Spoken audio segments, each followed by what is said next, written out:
Start off, Sean, with the NFC Champion Carolina Panthers. The Panthers will play in their first Super Bowl on Sunday in 12 years. They lost to New England in Super Bowl 38 in Houston.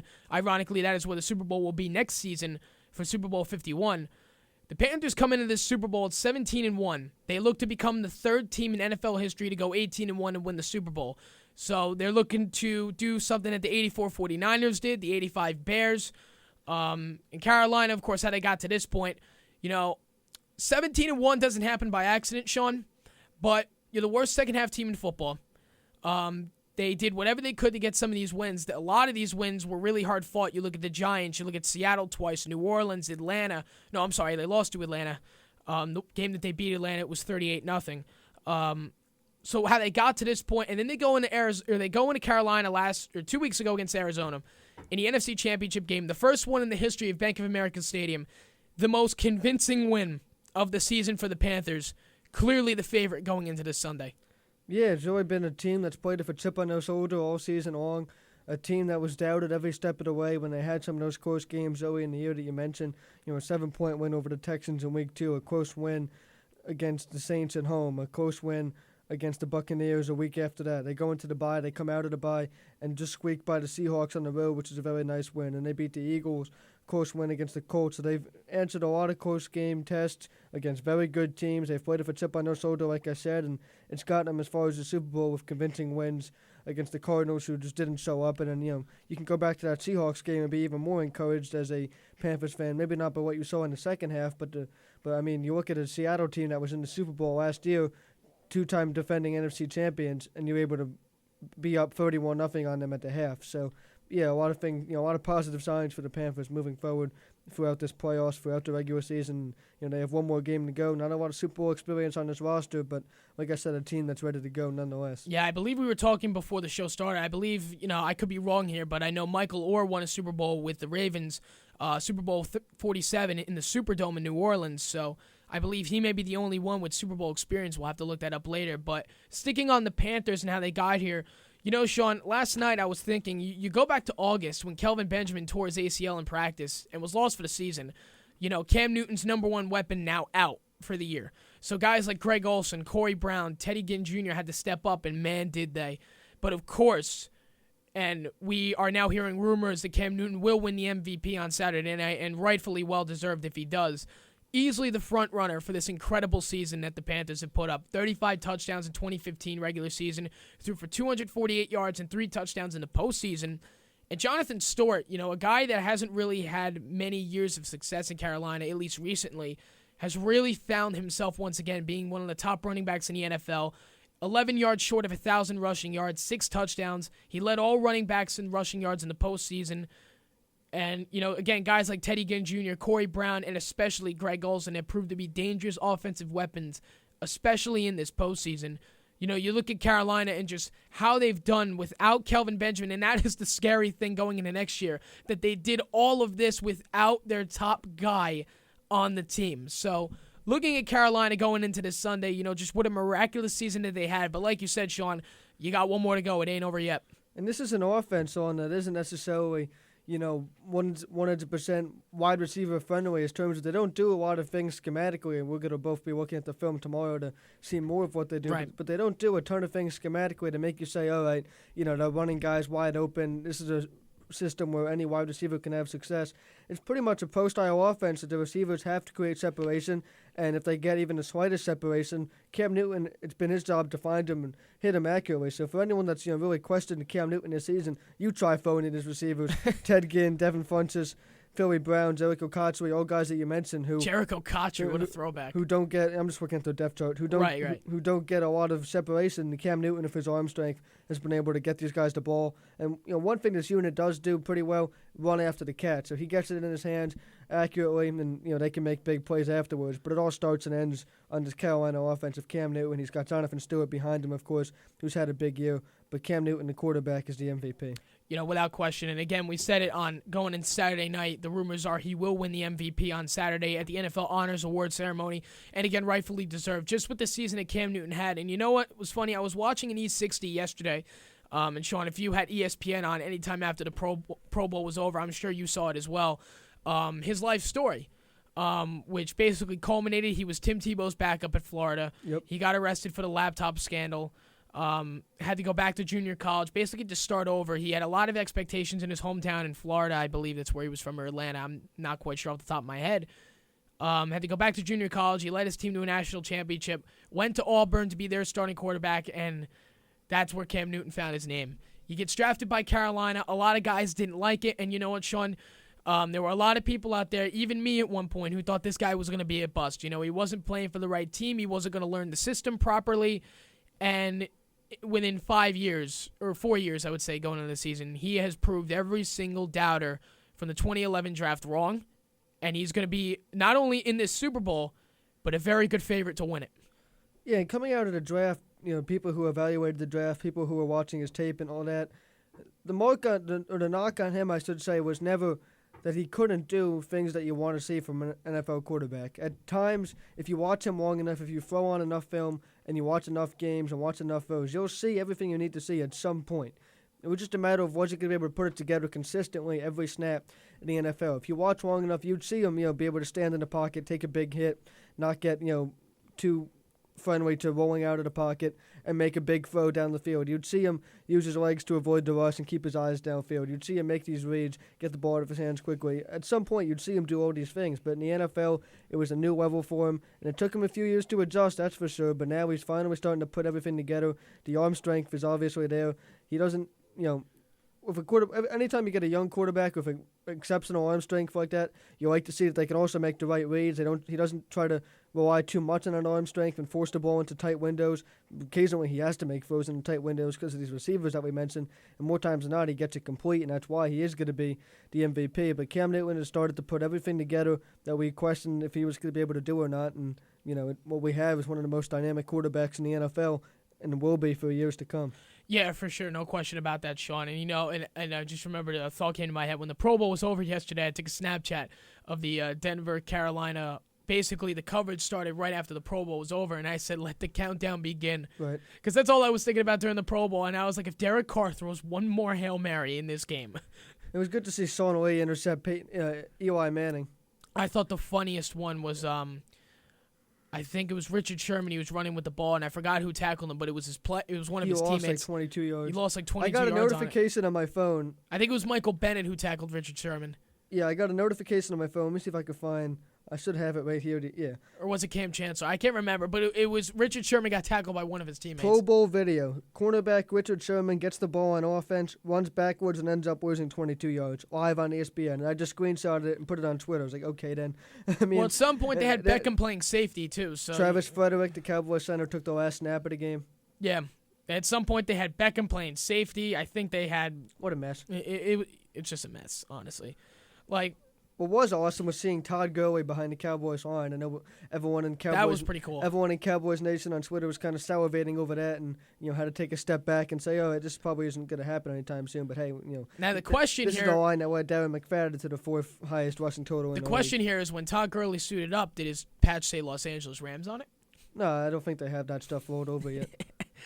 Just a thought. So we'll take a break here on the show. Coming up, we'll continue with the Panthers discussion. We're 15 minutes in. I remember last year's Super Bowl pregame, we didn't get sidetracked this quickly. We're 15 minutes in. We're already talking about patches in the Pro Bowl and such. Anyway. Well, I got more prep. We're getting sidetracked, but we still have more to talk about. At least on Craig's show, because we were getting sidetracked. We had nothing else to say. Absolutely. So at least we're getting sidetracked, but we have more stuff coming up. So we'll continue our discussion on the Panthers, what they're going to do in this game, how they got there. We'll get onto the Broncos at around 1:30. Preview at 2 o'clock.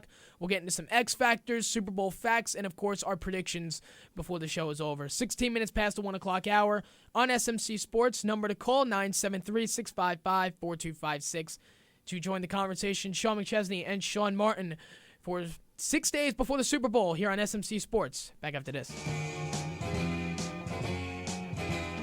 Hi, this is Ed Helvey, founder of Montclair State Radio way back in 1966. And you're listening to 90.3 FM WMSC, Upper Montclair, New Jersey. Still the voice of Montclair State. Makes you feel happy like an old-time movie. I'll tell you about the magic and the free your soul, but it's like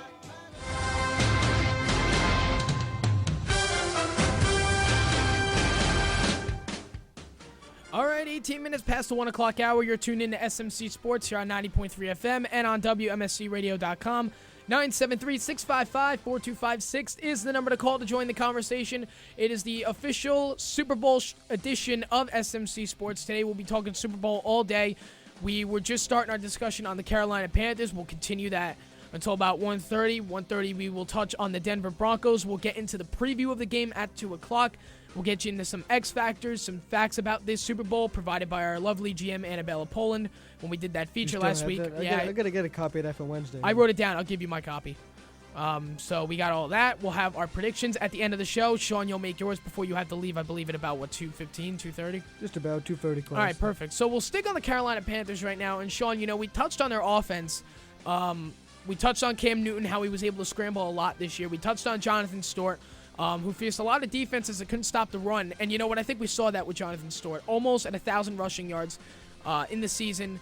And just, an unbelievable season by their offense. But where it really comes down to with Cam Newton getting all this protection, all this time to throw, was the offensive line. I thought was incredible this year. Ranked 11th in the league. Not the best, but they did enough to get Cam Newton time to either throw or run. And that's why Cam Newton was so successful this year. They've got guys like Trey Turner, Michael Orr, Ryan Calley, Andrew Norwell, who've really done a great job keeping defenses at bay this year. Just an unbelievable job by the Carolina offensive line, and definitely a favorite going into Sunday night. Yeah, this is a unit that deserves a lot of credit. Ryan Calley, the center, keeping this all together for them. He's been very solid.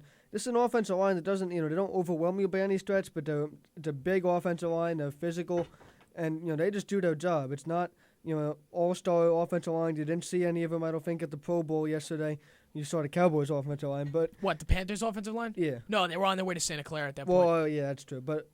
Did any of them get elected even? I don't think. I'm sure most of them did, but they weren't going to play, obviously. They were on their way to the Super Bowl. They had a lot more important things on their mind. Just a bit. When Richard Sherman's running back with 22 yards. But yeah, this is a unit that the Panthers are going to need to step up once again on Super Bowl Sunday. They've been solid all season long. The two tackles, you can't say enough about what they've done, protecting Cam Newton, Mike Gremmers, and Michael Orr. Those guys have been very solid. They're going to be going up against Von Miller and DeMarcus Ware in the Super Bowl, so we'll be keeping an eye on that. And the interior has been solid. They're physical. They just manhandle you, and it's a throwback-style offensive line. They really get after you and lead the way for Jonathan Stewart. Yeah, and we'll get into the Denver side of perspectives in about 10 minutes. But sticking on Carolina, Carolina's offensive line as well, ranked 11th in the season, number one offensive line in the playoffs. Cam Newton was only sacked twice in 2 games. So, obviously, an average of once per game. I know it's only 2 games, but, you look at Carolina's... probably, I would say, half and half, almost like mixed, inspiring performance against Seattle, because you're up 31-0 at the half, you win 31-24. Not exactly the greatest thing. And again, we mentioned it a lot of times, Cam Newton and Ron Rivera, great pros for them to go to the press conference and say, if you think we're satisfied with that win, you're absolutely mistaken. We'll take the win, but there's a lot of work to do. Sure enough, Arizona comes in the next week, and they just get mauled by Carolina. They did exactly what they were going to do. They were going to fix the mistakes, and they were just going to run right over Arizona. We have Craig Gorbunoff joining us in just a couple of seconds. But, Sean, just take me through what you have experienced. What has been your thoughts of the Carolina O-line in the playoffs? Yeah, they've been solid. They've been consistently, what they have been in the regular season. That's what you like to see from all your units in the playoffs. Listen, when you went to the playoffs with only 1 loss in the regular season, you pretty much can just tell your guys, keep it up, continue what you've done. We don't need anything more from you. You don't need to play, hero ball, as some coaches like to call it. Just do your job, and that's a motto that the Panthers have really adopted this season, and it's carried over to the offensive line. They've done their job. They've been solid. It helps when you have a dynamic running back and quarterback duo with Cam Newton and Jonathan Stewart, the guys that you're blocking for. So, an offensive line, they gain a lot of momentum by when the offense is moving the ball. When the offense kind of stalls, and you see the offensive line start to get a little bit sloppy. But this Panthers offensive line has been huge for them. It helps that they have guys like Jonathan Stewart gaining positive yards. They're marching down the field on people, and it's been a unit that they're going to rely on in the Super Bowl. Craig's Call Reunion is live now. Craig Gorbunoff in the studio. What's up, Craig? Hey, how's everybody doing today? Good. What man. A beautiful Monday afternoon, huh? It really Toasty. is. We Awesome, never even yeah. talked about that. Craig Gorbunoff, he's the host of Craig's Call every Thursday, 4 to 5:15. Obviously, you will be continuing the coverage on Thursday. We're kicking it off right now So, Craig, we were discussing, obviously, first because we want to drag 3 hours of this. So I decided last night. talking about, I don't even remember from last year. I was like, what's the best way we could do this? So I figured we break both teams down the first hour, then go into the preview in hour 2. So we're on the Carolina Panthers right now. What has been your overall impression of Carolina this season? 17-1 doesn't happen by accident. No, you're right. And what's funny is I didn't think of Carolina as a legit contender until they put the beat down on the Cardinals last week. Mm-hmm. Overall, I thought they were a decent team. I know their record was incredible, but when you look at the level of competition, they had about 4 games that were really, truly competitive. And I think they won 7 games by less than 1 score. I think you're right. I'm not 100% sure on that. And leading the game by probably more than 3. But, they were a big first-half team, and by first-half team, I mean they could put up 30 points in the first half. Right. But the second half, they would disappear. But they always found ways to win the games out. And whether that was the defense, whether that was Cam Newton putting up enough points early on, I don't know. And that kind of scares me looking forward towards the Super Bowl. But overall, you mentioned the record was 17-1. It doesn't happen by accident. They're very talented. They're very skilled. And last week we saw that translate into 4 quarters of play. Mm-hmm. If they do that again, Peyton Manning's going to have his hands full. Yeah, I had mentioned it before. You look at Carolina as, still statistically the worst second-half team in football. And that was the performance they needed to put up against Arizona to show that they are a legit contender going into Sunday, and that's exactly what they did. They forced 7 turnovers on Arizona, 6 of them on Carson Palmer alone. Just a completely uninspiring performance on Arizona. And we saw it, and I mentioned it last week. I said Carolina was looking like they were making the same mistakes as they always did. They were going to let Arizona back in the second half, and within 30 to 35 seconds, they corrected the mistakes and just ran away with the game. That was the performance they needed against Arizona, and I said it to Sean before, got to make them a favorite. I think they're a 4-point favorite going into Sunday. Yeah, it really was. I said going into that Arizona game that, 1 or 2 things was going to happen. It was really a pretty simple, way to break down how this game's going to play out. Either we're going to see the Cardinals team that we saw against the Packers, and the Panthers going to win by 90, and they came close to that, it seems. Or we're going to see a Cardinals team that used that game as a wake-up call for the veteran group that they are, and they were going to step up and make this a real fight. And I picked the Cardinals to win the game even by responding and bouncing back after that Packers game. I'm pretty sure everyone did. Everybody did. The only person I personally know that picked the Panthers to win, including professional analysts, was Jake Reeder, who's my roommate. Right. He's the only guy I know who picked both games right. And, instead we got the Cardinals team that we saw against the Panthers, against the Packers. A Panthers team that's significantly better than the Packers was able to have their way with them, and that was that. Yeah, and you look at Carolina's defense quickly before we go to break. They've been a great story this year, too. Let's just say Denver's running game won't work on Sunday. That's for sure. It didn't work against the Patriots either. Exactly. They're going to need to get it's going to be worse against Carolina. Guys like Jared Allen, Thomas Davis were at the pinnacle of that. Their status on Sunday, we still don't know yet. I don't understand how he can even say he's going to play. You cannot play the linebacker position with a broken arm. He says he's going to play. How? No, we know he's probably going to play. It's just the question is, how is he going to perform on the field? To quote Alex Hand, with enough steroids, you can do anything. No, I'm kidding. I'm not accusing him of being on steroids. Yeah, and of course, let's get that out. And of course, you look at the head coach Ron Rivera, linebacker on the 18-1 Bears team, so he knows what this. To him, it might be. He knows how to be in this spot, and he knows what this record means. He knows what this feeling is going into the Super Bowl to be 18-1 and be Super Bowl champions. And also, probably the biggest stat of all, and probably the most moving, is Cam Newton has only lost 2 games since his car accident in December of 2014. What a ridiculous statistic that is. Yeah, who kept that? I mean, it's only, no, but yeah, it's only interesting to see how far he's come since they then. lost in the playoffs last year, and they lost to the Falcons, and that's absolutely insane to me. Yeah, that this team has been able to go on that kind of a run and really get behind Cam. And they've gotten behind Cam, and I saw a story before that Cam Newton personally wanted Michael Orr on his team. He said, "I want you to protect my blind side."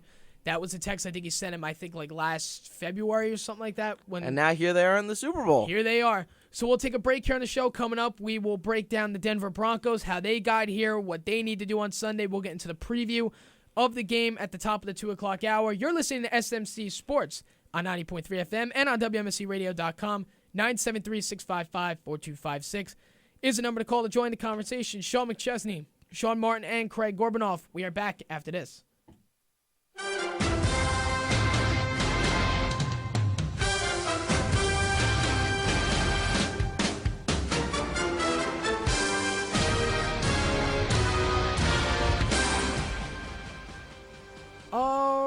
31 minutes past the 1 o'clock hour. You're tuned in to SMC Sports on 90.3 FM and on WMSCRadio.com. 973-655-4256 is the number to call to join the conversation. The Super Bowl edition of SMC Sports. We are 6 days away from the big night. It is the Panthers versus the Broncos in Super Bowl 50 in Santa Clara, California. We will have coverage all week long on our sports shows. Sean Martin will take over on Wednesday on Upon Further Review from 1 to 4. Craig, you have the ball on Thursday from 4 to 5:15. Specific time on radio. Yeah. Specific time on radio. And, of course, it all ends with Nick Flaherty on Sunday for Nick's Picks. So it's going to be a fun, special week for all of us covering the Super Bowl with our 4 sports shows. But for now, it's my turn. So, floor is mine. So now, we got Craig Peters in here. Craig, what are you doing here? Craig Squared, Coming rocking the here and airwaves. join the conversation. Craig, what are you I'm doing Sean here? McChesney. What? We have Craig Squared rocking the airwaves for the first time. Craig, for you to just pop in the studio like that, Just to make fun of you. I don't even know why you're here. You know why I'm here. You know, I'll talk about sports. I know All right, sports. Craig, Craig, take a seat, I guess. he already has. I already took a seat. Craig, you never cease to amaze me, my friend. Oh, neither do you, man. Oh, I'm Sean man. McChesney, and we're back. We're talking about sports. Talking What are about you talking about?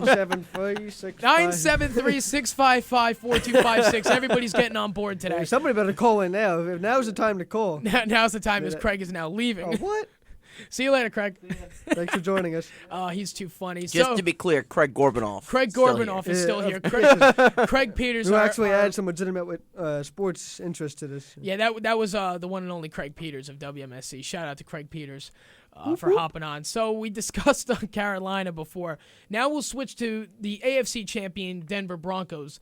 Denver will play in their second Super Bowl in 3 years. Obviously, we know how the last one turned out, losing 43-8 to Seattle at MetLife in Super Bowl 48. Denver had a very underdog-like season in my eyes. I remember in September, I didn't even pick this team to be in the postseason, to be honest. I knew the offense was going to play out the way it did, but just the way their defense played out. There was a scenario in which the Broncos had lost out, and if the Jets had won out, like the Jets would have made the playoffs over the Broncos, Yeah. and the Broncos somehow became the 1 seed. Just so everyone is like aware of like how awful the AFC was this year. Wasn't there a That's how the scenario where the Broncos made the Broncos in like week 16 or 17 17. could have either been the 1 seed Or or missed out of the the playoffs playoffs. entirely? 1 Yeah. seed, 3 seed. Well, now it was 16. 17 was either 1, 3, or 5 was going to be the Broncos. Right. That was the scenario going, and that is how horrible the AFC was this year. So obviously Denver goes into this game. They are number 1 in AFC, but they are probably a very big underdog. Again, I said 4-point favorite before, going in favor of Carolina. Peyton Manning didn't have the greatest season. He played hurt. He was rusty when he came back from injury. Brock Osweiler was a big question mark for many weeks. Bork. I love Brock. Possibly most likely actually the starting quarterback next season. Peyton Manning, he only threw for 9 touchdowns in the regular season. He didn't play a lot. And then, of course, you have offensive stats here. They're ranked 16th in total yards, 14th in passing, 17th in rushing. Again, there will be no running game on Sunday against Carolina. You know what? It's a middle-of-the-pack offense, really, Right. at this stage in Peyton's career. And really what we saw is that defense travels. Defense has the possibility to win championships. This defense has really carried the Broncos through the whole season and Yep. brought them to where they are right now. Again, you know what? And I said it in September. I said this offense does not look good. You lost Julius Thomas. Demaryius Thomas isn't looking great. He didn't have a great training camp. And Peyton Manning's getting older. We saw it last year. He was having trouble to throw. He came back from injury. We didn't think how he was going to respond to that. I said they weren't making the playoffs. It was the defense that got them there. We all know that. But and you know what? Their numbers speak for itself. Denver's defense, number 1 in the AFC. Basically, I wouldn't say the only reason, but a big reason that they made the playoffs. In the regular season, they were ranked number 1 in total defense and passing, 3rd in stopping the run. So, for Denver to say they won't have no running game, I think you could say the same almost for Carolina as well. Well, the interesting part about that is when you look at Carolina's run attack, it just doesn't come from the running backs. It doesn't come from Jonathan Stewart. Also and comes from Cam Artis Newton. Payne. Cam Newton was the second leading rusher with nearly 1,000 yards himself Right. on the ground and 10 touchdowns. So stopping Carolina's rush attack is a lot different than stopping the standard run game of most NFL teams. Yeah, you're absolutely right, Craig. And you know what? Again, like we said before, Peyton didn't have a great season, but Gary Kubiak's decision to start him in the postseason, well, you could say it worked. I mean, he beat Pittsburgh, a very uninspiring performance on both teams. I think it was a lot more about the Steelers than the Broncos. But in that game against New England, when the lights were shining bright, and it was Peyton Manning versus Tom Brady, probably for the very last time. Peyton Manning showed what he still had left. He came out on top.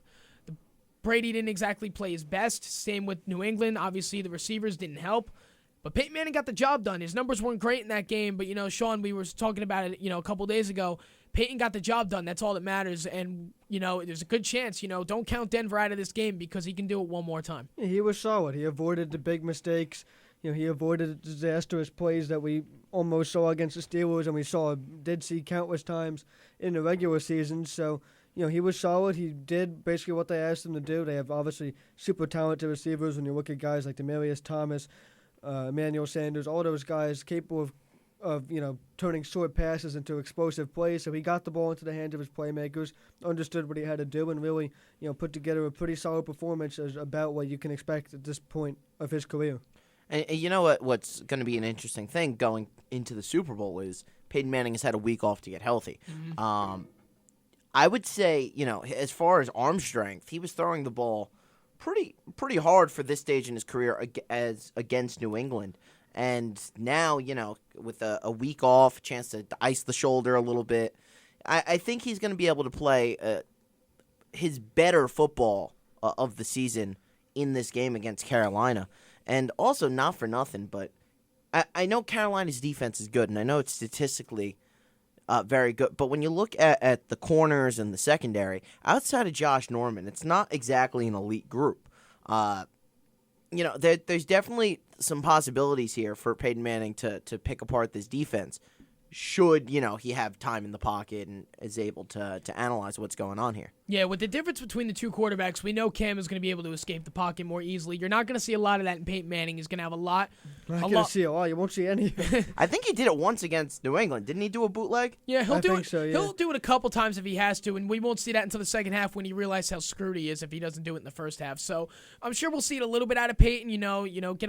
Get risky. I guess that's the word I'm looking for. It's the Super Bowl. You're going to see a lot of guys do stuff they normally don't do. A lot more risky play calls, but again, for the biggest game of the season, for the biggest prize. From the 1 yard line. Yeah. Still hurts.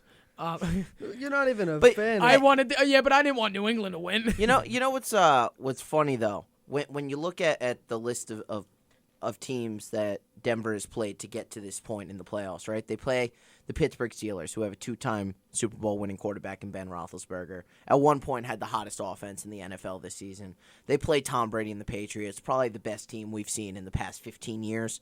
And now you could argue that the Panthers have the worst quarterback of that group of people that the Broncos have been able to beat to this stage. We've never seen Cam Newton in a Super Bowl before. It's a pretty good group to be in, but yeah. I mean, I'm not saying Cam Newton is a bad quarterback by any stretch. He's a different kind of quarterback. But when you look at the resumes of the guys Peyton Manning beat this season in the playoffs, you could argue that Cam Newton is the worst one on that list.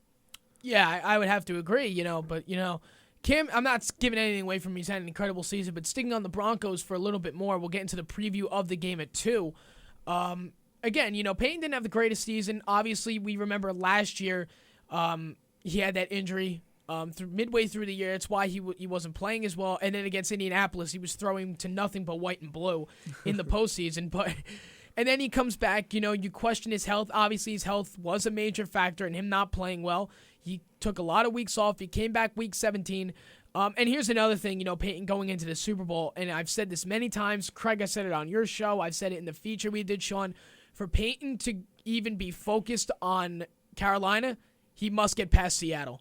Because I really do think that loss, and obviously you don't put it all on Peyton Manning, but as the elite quarterback and leader that he was going to put it all on himself, which I guess is a fair point.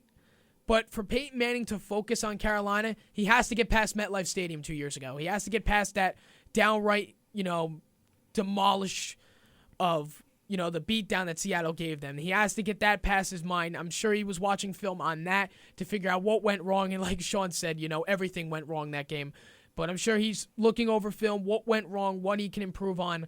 And I'm sure at this point, I think he is focused and ready on Carolina. I think Peyton is more than ready to go in this one. Craig, like you said, with the 2 weeks of rest, I think Peyton's ready to go. Yeah, I think he's definitely prepared to play his best football so far this season. The real question, is really going to be, does the team have his back? I feel like Denver was ready to play their best he was ready to play his best football game all season against Seattle Seahawks a couple years ago. I mean, he had a record-breaking season that year, and the team didn't have his back. No. No one else decided to show up and play. I think Gary Kubiak is a head coach. I think he's actually a pretty underrated coach because in his, career, first he was a backup quarterback with John Elway, made all those Super Bowls. They didn't win any. He's then an offensive coordinator for those Denver teams that won the Super Bowl under Mike Shanahan. He did a pretty good job with a talentless Houston team. And he was also the offensive coordinator in Baltimore a few years ago. Yeah, and I was going to say, I think he's personally responsible for Baltimore Ravens winning the Super Bowl. I agree. Right. Joe Flacco with Kubiak and without Kubiak is a majorly different quarterback. Right. I think he's a very solid coach, and while I don't know if that's necessarily an edge, I think he's a much better coach than people gave him credit for than when he got hired. Well, you look at the Super Bowl run that Baltimore went on with Gary Kubiak as the offensive coordinator. You go back to that double overtime marathon at Denver. A lot of risky play calls that paid off for Gary Kubiak. A lot of calls that some offensive coordinators wouldn't have, put up in double overtime because it's very risky to do that, especially in Denver's house.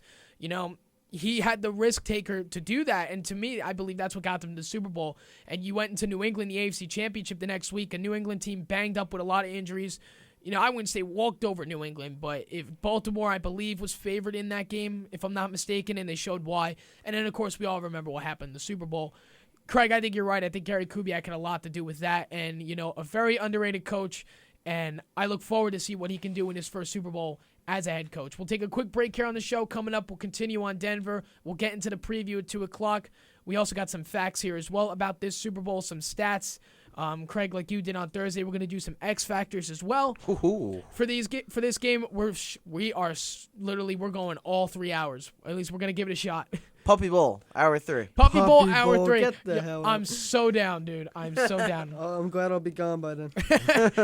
973-655-4256 is the number to call to join the conversation. Sean McChesney, Sean Martin, and Craig Gorbunoff back after this.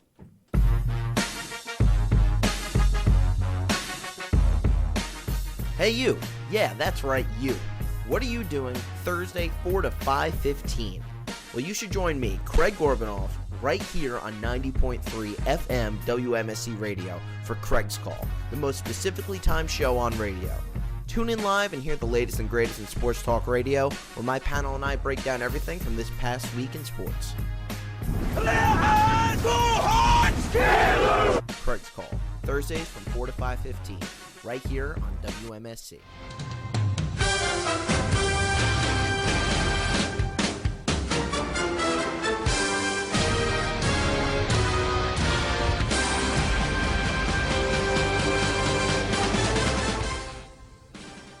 All right, 47 minutes past the 1 o'clock hour. You're tuned in to SMC Sports on 90.3 FM. No, you're not. And, okay. And online at WMSCradio.com. There we go. That's where they are. 973-655-4256 is the number to call to join the conversation. It's supposed to be uninterrupted, Sean. Sean McChesney, Sean Martin, and Craig Gorbunoff. It's not the top of the hour. That's not a rule or anything. All right, fair enough. We are in the studio. We are breaking down the Super Bowl. We are sticking right now with the Denver Broncos. We will be previewing the game in about 10 minutes. We'll have our X Factors previews at the end of the show or whenever you guys are leaving. We have some facts about the Super Bowl as well that I think you guys would want to hear. So there's a lot to go into this, but right now we'll stick on Denver. We discussed a lot about Carolina, and I was researching this last night, probably about 1 o'clock in the morning. And the more research I did, the more I'm scared to pick Denver in this game. You just look at Carolina, they got a lot of stuff going their way, a lot of momentum. But, sticking on Denver for a little bit, Denver is one of those teams this year where everybody has doubted them. I'll be the first to say, I said way back in January, I said Kubiak could start Peyton Manning, Brock Osweiler, or Jesus. They're not winning the divisional game in Denver. And you know what? I'll be the first to admit I was wrong. Denver's now in the Super Bowl, so congratulations to them. So at least with that story, just them having that edge and just for them being like, we'll prove you wrong every week that you doubt us. Again, Carolina's a favorite by 4, but do not count the Broncos out of the Super Bowl just yet. Well, yeah, I mean, here's the thing. Once you make it there, anything can happen. It's anybody's game.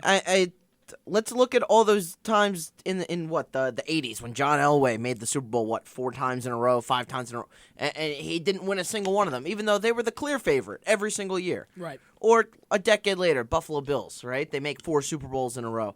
They never win one, and yet they're the clear favorite. How many times, the Patriots in this past decade, they make the Super Bowl twice, both times they get upset by the Giants. Anything can happen in the Super Bowl. It's a Super not Bowl. It's not cut and dry. Right. And the beautiful thing about football as opposed to basketball, baseball, hockey, there's one game. It's not a best of 7. You get one chance to go out there and play your best brand of football. And if you don't show up, I'm sorry, you don't get to be champion this year. Right. Yeah, that's what makes it so exciting. It's 4 quarters to decide the champion. It's when you get to the last 2 minutes of a game, if this game does come down in the last 2 minutes, which we hope it does, and we hope it's the ball in the hands of Peyton Manning, because that would just be awesome. This is the last 2 minutes of the season, no matter what. There's no game after this. There's nothing either way. This is the last 2 minutes of football for the season, and the winner of these 2 minutes, if it plays out in that way, is the winner of the Super Bowl. So. There's nothing like this stage. There's nothing like these 2 teams we're about to watch, because they're both very exciting teams. So wait, so now NBC, Craig, is getting Thursday night games as well? Yeah, that's what I just read. They're going to have 5 Thursday night football games. Not to get off track, but starting 5 next year. games, like On Thursday night. I don't know Oh. how they're... So I think but there were more than that this I year, think right? what he's trying to say is that Thursday night is mainly NFL Network. CBS is a part of it too. NBC is going to get 5 of those games as well. Okay. Well, yeah, that's or fine. they're going to add a second game on the Thursday night. I'll stop the damn Yeah. match. I mean, I don't care where they watch them. I'm still not gonna watch it. I don't care where they stream them. I'm still not gonna watch it unless the Cowboys are playing. So. Oh, okay. Oh, you're one of those. Yeah, one of those I don't guys. watch the Thursday night games. They're Yeah. always bad. They're not always Not bad. always. They're always bad. Jets and Bills was okay. That was a decent game. For the most part, they were bad. Yeah. I did watch Titans Jaguars from Mariota, but That's the game you watched? Wow. Turn his mic off. Those are like the worst teams. It's off. Solid. Sorry, I have to listen to my Papa DJ here. who else was? Let me pull up the Thursday night football schedule. I'll teach Well- Craig a lesson here. Because Titans Jaguars was a good game. At least we have more stuff later. It was a good game. At least we have stuff later. Where like last year we were like, guys, I don't know what else we're gonna Puppy say. Bowl. We're an hour and a half in. We got nothing left. It's just sometimes the way of the world, man. You start talking one game. Exactly. It's Well, like SMC Jets and Bills Sports was for you. good. I got the schedule here. Hold on. Okay, so you're gonna read off all the games, and we're gonna say which ones were better. Broncos Chiefs was week 1. That was an exciting game. I Yeah. remember that one. That was the fumble that the Broncos won on with Jamal Charles. That was week 2. I guess it didn't start week. Yeah. Right. So that Oh, was- you're going off everything after opening night, right? I'm just going down the list of what. Okay, because New England Pittsburgh was opening night. That was NFL.com. Thursday. And that was a good game, Yeah, too. but that wasn't Yeah. technically Thursday night football. Yes, That it is. It was on Thursday. Well, yeah, but it wasn't like the series where they do or whatever. Anyway. Yeah, So- I think he's right because that game wasn't on NFL Network. You had. So you I had- guess I get his point. But go on. You had Giants Redskins after that. All right, that game was still not entertaining. I didn't watch parts of that. Solid. The fourth quarter was entertaining. Ravens Steelers Ravens, the following Steelers. week. That That was was a good. great game. Colts Texans. Who cares? Saints, But it was a good game. Who cares? It was a good game, though. Saints, Just because you Falcons. don't like either team doesn't mean it's not a good game. These games, Saints, Falcons, Not that Seahawks, game. 49ers, the Patriots all over the Dolphins, the Bengals all over the Browns. There's your Bills, Jets. Next week was the Titans, Jaguars. Packers, Lions was the Hail Mary game, so you got to give that game credit. Cardinals, Vikings, equally as exciting as well. So you did have a Okay. So there's three So- games so you- out of so like you- all so- of them that you so didn't like. So you did have a 2-game stretch there that was pretty good, but in the next week you got crushed with Rams, Bucks, which is awful. Which was like the end of the season. Week after that, the Cowboys, so we all watched that. Raiders, Chargers, Redskins, Eagles closed the thing out. The Redskins won the NFC East on that So last in game. so in So like there was 16 That was on games, out of Saturday. 16 games, there was like 3 that were just complete awful. garbage. Okay, Sean, your point is invalid here. No As he comment. has no comment. No Next comment. question, please. Next Play question. some X, go and give it to you. I need my victory I'll give music. it to you. Victory I'll pull it music. up after the break. We'll open up with that. Oh, boy. So, I hope going I might back- be gone by then. Going back on the Broncos, because at least we do have more material this time. You look at Denver going into the Super Bowl, and again, they beat Pittsburgh, they beat New England. This AFC, I said, was very weak going into the playoffs. We said if the Jets had made the playoffs, they just had as good of a shot as any to win the AFC alone and go to the Super Bowl. They actually would have probably been my pick to win the AFC if they made the playoffs, to be If honest. they made that garbage playoff race, yeah, I would have picked them I too. would probably have picked them to win the AFC. But you look at how Peyton has been able to win games in the playoffs. Because, a lot of the games, they weren't favored. I don't even think they were favored against Pittsburgh, to be honest. No, I don't think so either. But, I think that story was more about Pittsburgh being banged up than Denver winning. You go against New England, which was probably the better. It was the better of the two conference games, which we did not expect at all. I honestly expected a 14-point game out of New England and go to the Super Bowl. But from minute one, Peyton Manning led the game the entire time. So, Peyton Manning did what he had to do to win that game. And now going into the Super Bowl, obviously we all remember Super Bowl 48. We're afraid it's going to happen again. I don't think that's going to happen twice. No. No, I don't think we'll see that level of a blowout again. I do think there's a possibility we see something similar to the Colts-Saints Super Bowl. Quite possibly. Well, that would be fun. Hey, yeah, that was a good game. I mean, it's was tough. a very It's good tough game. because you want Peyton Manning to win. Everyone wants Peyton Manning Of to course, win. but they as you wanted look to ride more- off in the sunset. But then you look at the Panthers, and there's just as many feel-good stories on the Panthers. Right. I mean, And again, I was looking at research They'll be last night, back, and as much as I want Peyton to win, and as much as I think Denver's got a shot, I may even pick them at the end of the show. You the haven't more made your s- pick yet? the well, I'm making it at the end of the show. No, I'm saying you haven't walked. You don't have to. No, I'm probably. He's I've teasing blocked it. ya. I'm He's teasing teasing you. ya. It's called a teaser. So basically, what I'm saying is, the more research I did, the more the more favorite goes into Carolina. That's why they're favored by 4. Just the more research that you do, the more film that you watch, like we're going to do tomorrow. It's almost like you can pick Denver to win. I do think they're going to win, but how can you rule out this Carolina team against this one? No, you can't. It's about as evenly matched, I think, of a game you're going to get. Every Super Bowl we get excited for because you get the long breaks. You really get to start breaking things down. You really start to get an idea for how you think the game's going to play out, and everyone has a different opinion in that regard. But this is a game that everyone should be excited for because you have, playmakers on every aspect of this team on both sides really to talk about. You look at the Panthers, this offense, we opened the show with Cam Newton and Jonathan Stewart, and you'll get to watch them go against this great Denver defense. Then you flip it over to the Carolina defense, and you get just as many playmakers, and they get, pick sixes by Kuechly in back-to-back playoff games. So no matter who's on the field, it seems, during this game, you're going to get lots of playmakers, a chance for a big play to happen at pretty much any time. And, that's what the NFL wants, of course, and that's what us fans are going to want when you have Peyton Manning on the field for the Broncos offense. I don't want big plays. Von Miller and DeMarcus Ware. So it's going to be an exciting game. I no want matter this what game to happens. finish 7-3 in triple overtime. I want That would be awesome. Triple overtime in a Super No, Bowl? because you heard him. He's like, I don't want big. I don't want No, big but- plays. I want well- 2-yard runs for every single play. So what's your score? 3-0? Yes. Yes. You remember 2-0. do you They win remember- off a wait, safety. wait. Another snap over Peyton. Do you remember that huge rainstorm like the whole East Coast got in 2007, and that Monday night game between Pittsburgh and Miami was like a 3-0 game because No. nobody could run or catch? Oh, yeah, I do, actually, yes. Yeah, I want it didn't to be. watch much of it. I want it to be one of those nights. Turn his own mic off. Yeah, okay. Well, I'm about to in a second. We'll take a break here on the show. Coming up Hey, now. at the top of the 2 o'clock hour, we will finally get into our rundown of Denver versus Carolina. We are 6 days away from What have we been Super Bowl doing this 50. whole time? No. I've been What are breaking. you? Well, I've been breaking down the teams. I thought I would space it out a little bit, considering I wanted to go all 3 hours. I wanted to give it a shot. Okay. So- Valiant. We'll get into the rundown, what both teams need to do to be successful. Peyton versus Cam. We'll get into all of that at the next end of the break at the top of the 2 o'clock hour. So we got 57 minutes past the 1 o'clock hour. You are listening to SMC Sports on 90.3 FM. 973-655-4256 is the number to call to join the conversation. Sean McChesney, Sean Martin, and Craig Gorbunoff. Craig's Call Reunion. Back after this. Hey.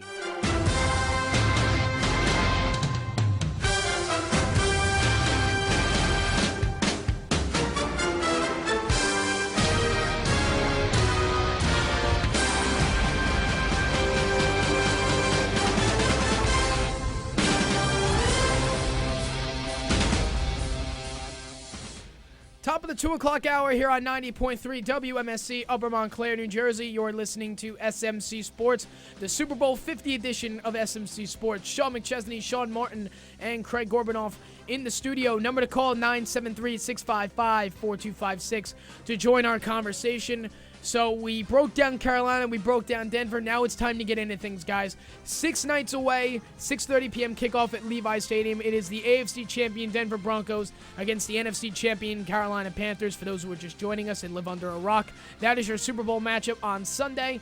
So we'll start off, obviously, with the obvious. We'll start off with the numbers. So Denver goes in this game with the number 1 defense in the NFL. Carolina goes in with a very stellar offensive line, very stellar offense, great defense, and of course, like we said before, Sean, the number 1 offensive line in the postseason. The big story here, guys, and I want to get your opinions on this, is almost the passing of the torch from Peyton Manning to Cam Newton. You're going to see this matchup on Sunday. What are you guys expecting between these two quarterbacks as they square off? Yeah, it's going to be, no matter who wins this, you can look at it from a quarterback's perspective to write the final story of the game. You have either, if Cam Newton and the Panthers win, you have a kind of a changing of the guard with Peyton Manning. It'll still likely be his final game, and Cam Newton has completed kind of a miracle season that he's had with the card class that you mentioned, everybody doubting him, left and right. And if Peyton Manning wins, of course, it's going to be, Peyton Manning won the Super Bowl. So either way, you're going to be looking at this from a quarterback's perspective. They're both going to have to make big plays for their team in clutch situations. Cam Newton's done it all year. Peyton Manning's done it throughout his career, but not so much this season. So we'll see if he can, pick it up now in the Super Bowl. Craig, what are your thoughts? I mean, here's the thing. As much as I love the whole 2 former number 1 overall picks facing off in the Super Bowl and everything, it's kind of, I always find it a little silly to talk quarterback v. quarterback. Just because they never actually face each other on the field. But when we look at these two different quarterbacks, they're entirely different. They play the game of football completely different. Peyton Manning has never been a guy to shoot the ball 80 yards down the field. Oh, no. And he's never been a guy to scramble outside the pocket, which are the things Cam Newton excels at. But right. Where Peyton has always been the elite quarterback is he is the cerebral, strategist, just on the field, off the field, studies the game inside and out. And I think that's where his advantage comes from. Because if he can figure out Carolina's defense, he doesn't have to push the ball down the field. He can figure out, all right, this button hook right here is going to work every single time for 8 yards. That's enough to win a football game. Whereas Cam Newton, I feel like, isn't the same student of the game Peyton is. Not saying he's lazy. I'm sure he's the first one in, last one out. But I feel like where his attributes and his skills are more physical, and he's just this athletic freak of nature who can, and he's an incredible leader as well. But I think Peyton's mental aspect to his game is his advantage, where Cam Newton can just throw the ball 80 yards to Ted Ginn like it's nothing. Yeah, I got to agree. You look at these two quarterbacks, like you said, they're completely different. Peyton Manning, ever since, he was in his college days, he's never been a guy to really scramble outside the pocket for some yards. Never really been a guy to throw downfield. We see it every now and then, but, at least in the last few years, we haven't been able to see that. Cam Newton is the type of quarterback where, he can use his legs just as much he can use his arm. He's always been that quarterback since his days at Auburn, since his early days in Carolina. In his early days in Carolina, as good as he was, the team was not. So you look at these two quarterbacks and how they match up. I think the early advantage goes to Cam Newton just because of his him being younger, his experience. He can do more than Peyton Manning. I'm not saying that Peyton Manning has no experience. He can be. This is Peyton's fourth. It's his fourth Super With Bowl. It's four different coaches. It's his fourth Super Bowl with 4 different coaches with 2 different teams. So you know what? Peyton Manning's done this before in a lot of different environments, and especially in a lot of different locker rooms, and in a different jersey, for that matter. So you know what? I expect it to be a great clash between these two guys. I do think we see the passing of the torch, win or lose, for Cam Newton, because I do think at the end of the day, this is going to be Peyton Manning's last night in an NFL jersey. So you expect for Denver, obviously, how they can beat Carolina. We'll start with them, and it starts with the defense. You got to start with guys like T.J. Ward, DeMarcus Ware, Von Miller to step up and have big games. Keep Talib. Exactly, to get through that Carolina offensive line, because, the number 1 O-line in the playoffs versus the number 1 overall defense is going to be a very good matchup that we want to see. And if Denver can get the pressure on Cam Newton on both sides so he doesn't have room to scramble, it's going to be a long night for Cam Newton as well. Yeah, and I think the thing that, going back to what you mentioned a little while ago there, Craig, was with Peyton Manning completing short passes and knowing which short passes are going to be open and when he can stretch the field and the concepts pre-snap. I definitely think there's, something to be said about that for this game specifically, because this is a Carolina defense that'll come at you quickly. And if you think back to the last Super Bowl, look at the Patriots game plan against the Seahawks, another fast defense that can hit you hard and will take the ball away every chance they get. The Patriots game plan was, we're not going to let the ball hit the ground and let the Seahawks defense specifically gain momentum. We're going to make sure we're completing the passes, even though, even if they're just 1-2 yard little hitch routes or swing routes, and then let our guys run with it. And that's exactly what they did. And I think the Broncos are going to take a similar offensive approach. Let Peyton Manning complete some throws, see if you can get some yards after the catch, and just keep the chains moving. Because as we said, it's going to be tough sledding for them to find a running game. So you got to get those short passes working to keep this offense on the field. Yeah, I think the whole game is going to be dink, dunk, nickel, and dime their way all the way down the field. And, I mean, that's what you saw against New England with Peyton Manning. It was short passes all the way down and then find the end zone, whether it was a run or Owen Daniels, in the back corner there. Exactly. That's got to be the game plan. But when you look at the Panthers, it's like a completely different attack. They could come at you with so many different things, and it's so easy to say, well, if you just pressure Cam and contain him to in the pocket, you can beat him, except you can't because he's still a great pocket passer as well. Yeah, exactly. Cam's got some of the best of both world abilities, but, not to get off track here, I just got an alert on my phone. I don't know if you saw it too, Craig, but Ronda Rousey's mom was in a radio interview with someone. She blames her coach for the loss against Holly Holm and called him an idiot and a fraud. Wow. Damn. So she's getting a little vocal. I don't know exactly what the coach could have done to help Ronda Rousey, considering I don't think she landed more than 3 punches in that fight. She just wasn't in it mentally. Exactly. Actually, did she even land a punch, to be honest? Not a lot cleanly. Not a lot clean, exactly. She was manhandled from the beginning of that fight. I'm surprised she lasted 2 rounds. But staying on the Super Bowl now, I just thought that was funny to bring up, so that's why I brought it up. Obviously, the Denver has to be sharp. They have to get through that Carolina offensive line. Peyton Manning, in what could be his last game, he has to have a huge game for that to happen. For this to go his way, he needs to do the following. Number 1, put Super Bowl 48 behind him. I'm not going to get into that again. Throw the ball a lot. Carolina is good at stopping the run. You won't see a lot from C.J. Anderson or Ronnie Hillman. Trust the receivers. Demaryius Thomas, Owen Daniels, Emmanuel Sanders, they have to catch the ball. We saw it a lot in the playoffs with them dropping easy passes that were right in front of them. They must complete passes. So that has to happen as well. His O-line has to keep Carolina's defense away because unlike Cam Newton, Peyton Manning, like we have mentioned before, and you guys could comment on this, Peyton Manning will not scramble every play. In fact, he may not scramble at all. Exactly. Yeah. He's not gonna be a guy you have to worry about beating you outside the pocket. So when Peyton puts the ball where it needs to be, which isn't something he does super consistently, the plays need to be made there. They need to be caught. They need these receivers to step up. And they've had games this year where they've been really bad. The Pittsburgh game included. These receivers have had games where they just completely fall off the face of the earth. And for the talent level that they're at, that's completely inexcusable. So now, this is the Super Bowl. We seem to always have at least 1 or 2 plays by a wide receiver in the Super Bowl that we remember forever. Some of the greatest plays of all time in Super Bowls happened from wide receivers. So the Broncos got, Emmanuel Sanders, Demaryius Thomas, those guys need to add their names to that list here on Sunday. And to me, the guy to watch isn't Demaryius Thomas, but Emmanuel Sanders, because Sanders has been making big plays pretty much his entire career. Back in Pittsburgh and since he's come to Denver, whereas Demaryius Thomas, I just feel like, is a consistent receiver, but you don't see him making those jaw-dropping and ridiculous catches. He's just kind of, your cut and dry, productive, 100 yards type of receiver, where Sanders can make these ridiculous tiptoe catches on the sideline. And he can take the top off of defense as well. Exactly. So he's really a dynamic player. Yeah, you guys are absolutely right on that. So we got about 5 minutes before we got to take a break. Sean, I know you have to leave, so I'm going to leave the floor to you right now. I want you to give me your X factors for both Carolina and Denver, both 1 player on offense, 1 player on defense, and then give me your predictions for Sunday night. The floor is yours. Well, I'll start with the pick and then kind of work backwards to explain it. I like the Broncos. I like Peyton Manning to get this win. Probably not because of anything that Peyton Manning does exceptionally well, but I think he'll avoid the disastrous play. And that's going to be enough for this Denver team. I think you're going to see, like I said, a similar game plan to what the Patriots put together against the Seahawks. This Carolina defense has some similarities to that Seahawks defense, and this Broncos offense can take some similarities from New England's attack. Get the ball out of Peyton Manning's hands, get it into your playmakers. They're going to have to find some rushing attack to hold on to this game. There was nothing there against the Patriots. That does worry me a bit.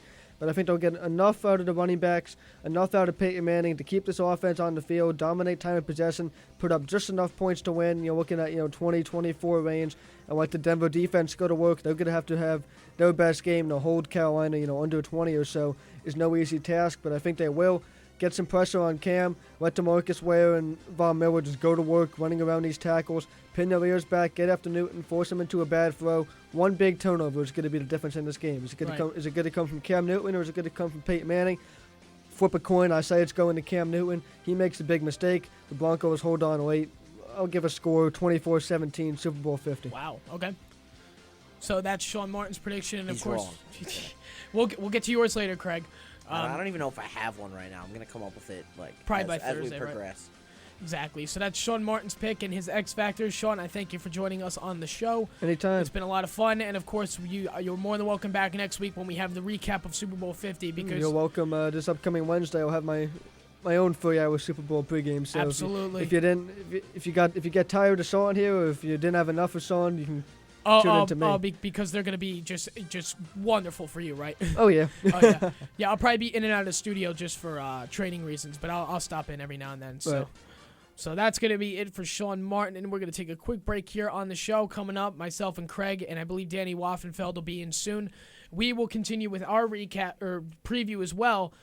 See what Carolina can do. We have some facts about this Super Bowl that are very interesting. I wrote them down just to read them later. And then, of course, our X Factors and predictions towards the end of the show. 13 minutes past the 2 o'clock hour, you are tuned in to SMC Sports on 90.3 FM. Number to call 973-655-4256 to join the conversation. Sean McChesney, Sean Martin, and Craig Gorbunoff back after this.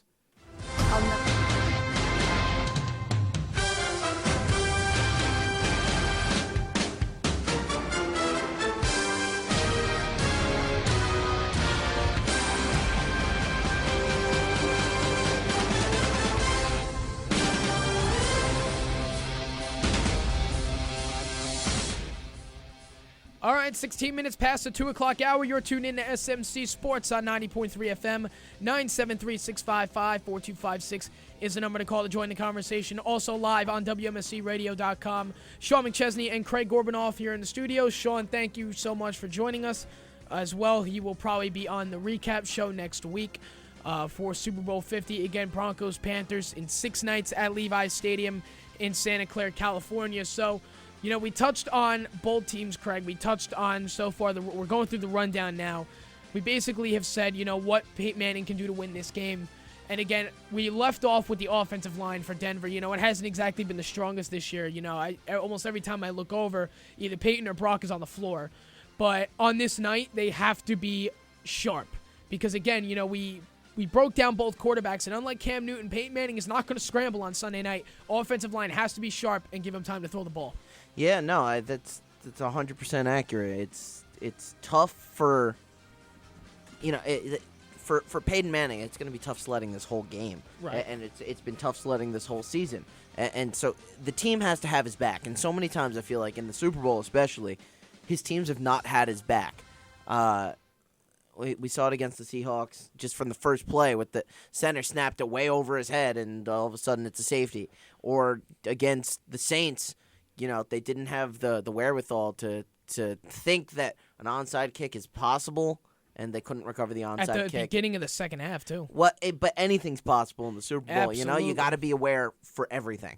That's what it means to be a professional athlete. So exactly, his teams haven't had his back, and I'm really hoping that this year that's not the case, because everyone loves the feel-good story. He gets the chance to ride off in the sunset. You're absolutely right. Danny Waffenfield is now in the studio. He'll be joining us in just a couple of seconds.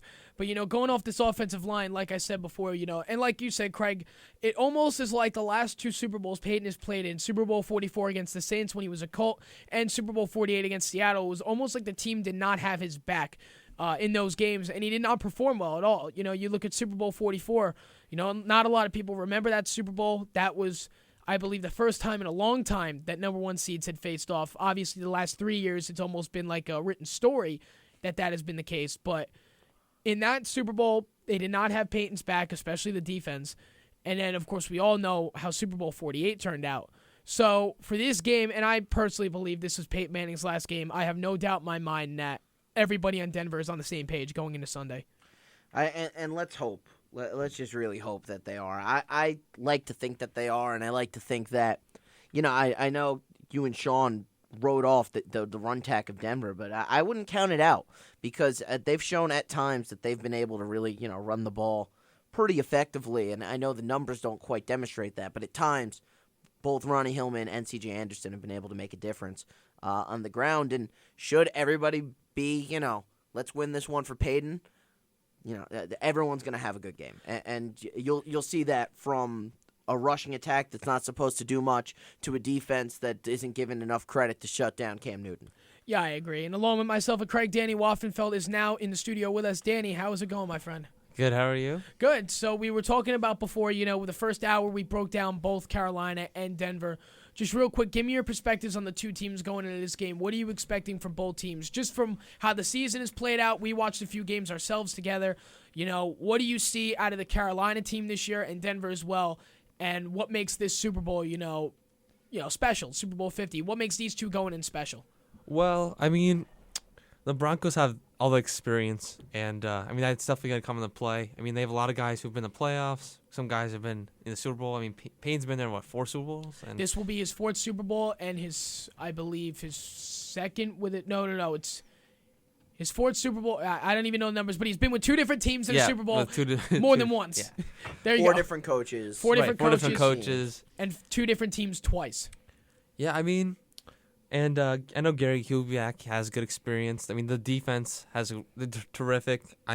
Great run defense. They played really well last week against Brady, and the Panthers are really hot right now, but they got a lot of youth too, which is good. But they have a lot of injured players, so I think it's gonna be pretty balanced. Yeah. I've been looking at the numbers. I've been looking at strength of schedule, and for me, I think it comes down to experience. Who's gonna come to play? And I think that the Broncos in this case, I think they might be able to because they're all. Listening to the media interviews yesterday, they're all fighting for Peyton. And that's speaking of media, they're all going to meet with the media tonight and tomorrow at media day. What the hell was Cam Newton wearing off the plane yesterday? I like those pants. Come I did not on. like those pants. I like those pants, I but I just like anything that's stupid. So This is also true. Peyton Manning comes off in a nice, classy suit, orange tie, of course. That's goes the right. Peyton Manning was drafted in 1998. This is also true. Cam Newton was drafted 2012, 2011. 2011. It's just different generations. I get it. Comes right off the team bus, nice suit, team plane right under the team bus. Cam Newton comes off in these leopard zebra pants, photo bombing selfies, probably Creed bombing too, like you mentioned last week. With a whole bomb. Oh my God, so funny. And then he gets on the team bus. And And you know what? I was watching NFL Network last night because they started the coverage immediately after the Pro Bowl was over. Then they played the Pro Bowl probably like 2 o'clock in the morning when nobody was watching, and then they got right back to coverage. So, moral of the story, I forgot who was reporting on it, but he said this was basically what we expected from these two quarterbacks when they landed in Santa Clara. Their personalities were showing right away, and I think we all see that. With Peyton Manning being the class act that he is, and Cam Newton, just being himself. I'm not saying Cam Newton's disrespecting everybody, but that's just who Cam Newton is. A lot of people think he is, and personally, I love Cam Newton. I think he's a riot. I think he's very entertaining. I think he's a good person. The amount he does for charity, what he does for he's a great role model. children. Don't get me wrong, but he dances when he gets a touchdown. You don't like it? Don't let him score. That's a good point. But my dad said something on Friday that really kind of had a good point. And he said, Cam Newton's really starting to piss me off. Like, he's a big role model, of course, all this stuff. But he's pointing at kids at the 30-yard line almost like you're getting the ball. Why do you think he's getting late hit every 5 minutes? That's the bottom line. I love Cam Newton. I think he's a great role model. But when he does crap like that, that's why, he's getting all these late hits on him, all these penalties. It's like, why do you think that people are coming after him? Why do you think people hate him? Because he's doing this. I love Peyton. Because he plays to the crowd? Like, come on, that's ridiculous. I'm sorry, I think that's ridiculous. Just because he plays to the fans and he wants to make that kid's day a little bit more special, you have to knock him out of the game? I think that's crazy. If you don't like it, don't let him score.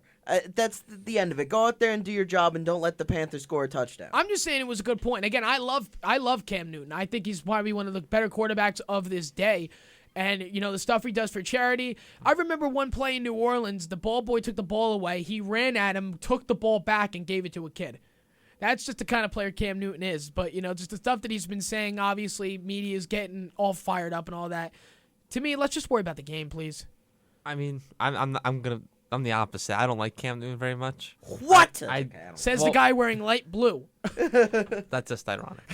Well, no, because like last year, I mean, the media crucified him. He would throw an interception, and I mean it's different this year, and I agree. But last year, he would throw an interception. He put a towel over his head, sit on the bench, not talk to anyone.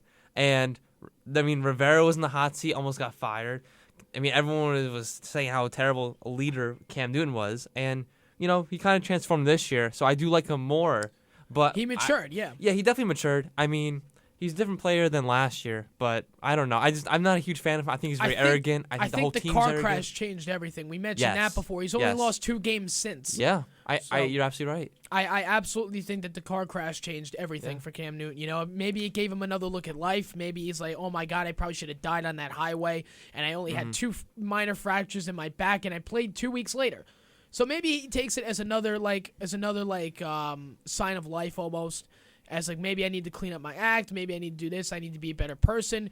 Maybe a lot of stuff comes down to it. But I said it before. I said this whole run started when Cam Newton was flown outside that windshield in December of 2014. That to me is when it all started.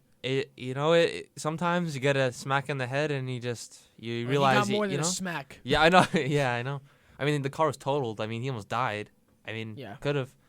But he came out very lucky. But you know what? Again, that's where I think Cam Newton's career turned around. And you know what? Like you said, like last year, he was very immature. And I was watching E60 yesterday on Cam Newton's road here. And I think anybody who had ESPN on at some point yesterday saw that E60 or Demaryius Thomas's mother, and that was another good one. Yeah, they're both great. They were both good. Cam Newton in 2011 and 2012, he was almost like about himself until his players finally sat him down and they said, do you think we don't want to win either? And that's when Cam Newton finally started to become a team player. So, for this game, and for Denver's case at least, because we got very off track, but again, we have more material. Only on Craig's call. Except this is your show. This is SMC Sports. Listen, when my Papa DJ's in the house, man, you got to respect that. It's always Craig's call. It's always Craig's call. No, when we took over, remember when we took over Craig's call in September? I called it Craig's call featuring SNS. Yeah. So, but for Denver, I think to win this game, Danny, and we touched on this at the top of the 2 o'clock hour, and right before we go to break, I said a few things. You got to put Super Bowl 48 behind him. He's got to throw the ball a lot because, again, Craig, you can say that, but I still disagree. I think Carolina is going to shut C.J. Anderson and Ronnie Hillman down. So I think Peyton's going to have to trust Owen Daniels, Demaryius Thomas, Emmanuel Sanders, probably one of my X factors going into this one. The O-line has to keep up with the Carolina defense because, unlike Cam Newton, Peyton Manning will not scramble. He's going to be on the floor a lot if they can't hold him back. So if the O-line collapses, or if the O-line can't stop the Carolina defense collapse in the pocket, game over. That's just about it.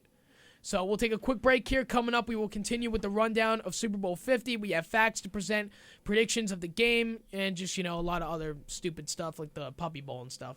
Love the Puppy Bowl. The Puppy Bowl. All right, 27 minutes past the 2 o'clock hour. You're tuned in to SMC Sports on 90.3 FM. And on WMSCRadio.com, 973-655-4256 is the number to call to join the conversation. Sean McChesney, Danny Waffenfield, and Craig Gorbunoff back after this.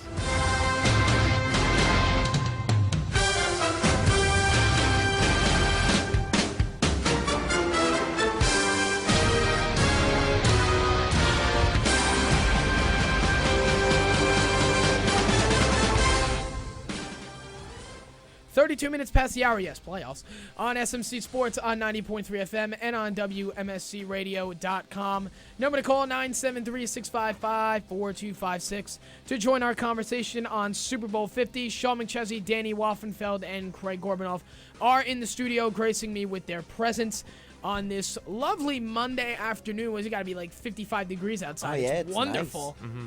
Absolutely wonderful. So we're touching on the Super Bowl. We will be doing that for the remainder of the show. We're right now in our rundown of the game, so we'll be doing a lot of that and a lot of coverage all week long. Sean Martin, and upon further review, will have the coverage on Wednesday from 1 to 4. Craig Gorbunoff on Craig's call from 4 to 5:15 on Thursday, all leading up to our unofficial, because I don't think we can legally say that, Super Bowl 50 pregame show with Nick Flaherty The on Knicks Picks on WMSC Sunday. official. WMSC, there you There go. we go. Official pregame show with Nick Flaherty on Knicks Picks on Sunday at 1 o'clock from 1 to 4. So we have a lot of Super Bowl coverage to get to on our sports shows. I'm kicking it off right now. So we're in this game right now, and we'll keep going with this, just how Denver can defeat Carolina. And, we touched on the O-line. We touched on how Peyton's got to throw the ball. Craig, you think that the running game can be useful? To me, I think it's going to get shut down. It can be shut down, but if it makes enough key runs, 70 yards on the ground might be enough. You know what I mean? It just needs to be key runs. Okay, so you're thinking key runs. Okay. I'm not saying they're going to dominate the game. No. They're going to do enough if Denver's going to win. They have to do enough. It has to be a balanced attack because, right. Peyton's not going to win it by himself. The defense isn't going to win it by themselves. Right. And, going off on the defense, they've got to make big plays. You're the number one defense in the NFL. Just like 17-1, number one ranked, anything doesn't come by accident. So they have proven themselves this year on how their defense can make big plays during the season. They have to put pressure on Cam Newton, and I mean a lot of it. They've got to send everybody after him. They need to be able to catch him if he scrambles because, and I wrote this in caps, Cam will scramble. So he's gonna scramble. He's gonna run for yards if he has to. If pressure's coming from the left and there's no one on the right, Cam is gone. You won't catch him. So they've got to send everybody at Cam Newton if you want to keep the pressure on him. If you want the pocket to collapse and Cam with nowhere to go, if Denver can pull that off, it's gonna be a long night for Mr. Cam Newton. Yeah, Cam Newton's a big guy, and they have to execute the tackles. They have to grab him, bring him down, because that's when he's best, when he scrambles. But, the interesting thing is when you look at Denver's front, they do have the people to contain Cam Newton to the pocket. Mm-hmm. They have people to create pressure, up front in the A-gaps, and then on the edge with DeMarcus Ware and Von Miller to really contain the pocket and keep him on the inside. All that being said, I don't know if stopping Cam Newton from scrambling is enough to beat the Panthers because he's still a great passer. He's a great pocket passer. That's just part of what they got to do. That's part of it because we know Cam can use his feet just as well as his arm. I'm not saying that's all of Carolina's game plan. This isn't 8th grade football we're talking about here. I'm just saying that. Who's the best player? That kid. All right, don't let him do anything. I'm just saying that's part of the game plan that Denver's got to go in with, that they have to contain Cam Newton. They have to keep him in the pocket. You cannot let him run. We know he's going to run. We know he's going to have a few key plays in this game with his feet, but Denver cannot afford that. That's all I'm saying. Stop the run. Jonathan Stewart is not intimidating when it comes to Denver. Do not get caught sleeping. I wrote that down too. Jonathan Stewart has had one of his better seasons this year. Denver is great at stopping the run, but Jonathan Stewart is one of those guys where if Cam mixes in a lot of plays and then he gives Jonathan Stewart a random 3rd and 2 and Denver's caught sleeping, Carolina will take advantage of that. We've seen it all this year. So Denver's defense cannot afford to be sleeping, especially when the run attack comes Sean in. McChesney's key to the game. Do not take a nap. No, here's my key to the game. Chris, Al, I really think the team with the most points at the end of the game will, in fact, win the game. Thank you, Chris Collinsworth, and now to a real announcer. and then he ends a sentence with Al. So stop the run is another one. Shut down guys like Corey Brown and Greg Olsen who have been proven to be big offensive weapons. If Denver can do all this, they can easily find a way to win this game. It's definitely doable that Denver can come out on top in this one. But to do it, it's going to be extremely difficult. It's going to be their toughest matchup of the year. It's going to be a bloodbath if Denver wins. Oh, my God. It's going to be a bloodbath. It's going to be a slobber knocker. Oh, no. Oh, God. They killed him. Oh, go. They killed him. As God is my witness, Cam Newton is broken in half. But seriously, that's what Von Miller's going to have to do. If they're going to win, this defense is going to have to physically shut down and decimate the Panthers' offense if they're going to win. And I don't know if they're able to do it. They're able to do it against Tom Brady, and Tom Brady's offense was a great offense. But it's not the same offense that Carolina has. Carolina's offense is completely different. Yeah, you're absolutely right on that one, Craig. And, you just got to look at it into this sense. Denver with the number one defense in the NFL, they have known how to make plays all year. And you know what, Danny, I said it in September. We mentioned it before. I did not pick the Broncos to be in the postseason because for what their offense looked like, and sure enough, what the numbers were, you lose Julius Thomas, Peyton Manning's getting older, Demaryius Thomas wasn't playing well at the end of last year. How was that going to affect him? The running game really wasn't there. So I didn't expect the offense to be great, and sure enough, we know it wasn't. It was the defense that got them in the playoffs. And I had said at the beginning of January when I was doing my show with Nick, I said you can start Peyton Manning, Brock Osweiler, or Jesus himself. They're not winning the divisional round. So I will tip my cap to the Denver Broncos on making it this far. I think they exceeded everybody's expectations this season. They definitely go in as a big underdog, with the AFC being very weak this year, and the NFC has just been thriving the past couple of years, especially this year. Carolina being the big team, obviously, it's 17-1. That doesn't happen by accident. But for Denver to win this game, this is what they've got to do, obviously. Peyton's got to throw the ball, trust his receivers, and I said this before, I'll say it again. Guys like Demaryius Thomas, Emmanuel Sanders, and Owen Daniels cannot drop easy passes, because that's what killed them against Pittsburgh. It's what made New England, I feel, a lot closer than it should have been, and it's what's going to cost them the Super Bowl if they keep doing it. Yeah, I mean, Thomas, you didn't hear his name at all last week, and if he can come into play, he could be a huge factor for that offense. Bad news for Yankee fans. Greg Bird will miss all of 2016 due to shoulder surgery. I don't even know what that means. That means if Teixeira goes down again, which he most likely will, the Yankees are screwed. That's what that means. Yeah, we're screwed. So if Sean Martin's listening, what's a baseball? If Sean Martin out there is listening, Go Mets. Let's go Mets. That's all I know. Your boy Lucas Duda's still starting first Duda! base. You know what's funny? Every time Craig starts talking baseball, because he doesn't do it a lot on his show, when he starts doing it and he starts hyping up Lucas Duda, that's when he starts doing well. Exactly, man. Just Duda is going to kill it all season long. You called into my show in the summer and we started talking Lucas Duda, and you were like, man, my boy's just going to have a nice couple of weeks. Sure enough, he had a nice couple of weeks. Yeah. Hitting doubles, homers. We didn't hear you talk about him again. Then he didn't hit the ball until October. Yeah, I brought him up right before the playoff race, and sure enough, what happens? Lucas Duda just starts crushing it. You forgot to bring him up before the World Series, though. I can't. I'm not perfect. Good times, good times. Only on Craig's call. So yeah, that's very bad news for Yankee fans. I thought I'd bring that up for you, Danny. Yeah, it's terrible news. That's very terrible news. And again, with Mark Teixeira's health in question, that's very bad. Mm-hmm. So which means you're probably gonna have to go sign somebody or trade for somebody. But losing Greg Bird for the year is not good. So anyway, sticking back on the Super Bowl, because as of right now, it's not as big of as a concern as it will be in a couple of weeks when spring training starts. Peyton, I'm going to be honest with you. It'll never be as big of a story as anything related to football. Ever. That's your own opinion. No, that's just a fact. That's just the way Well, the when media football's landscape over, works. when football's over, we're talking free agency. We're talking about, the draft. Craig is not a baseball fan.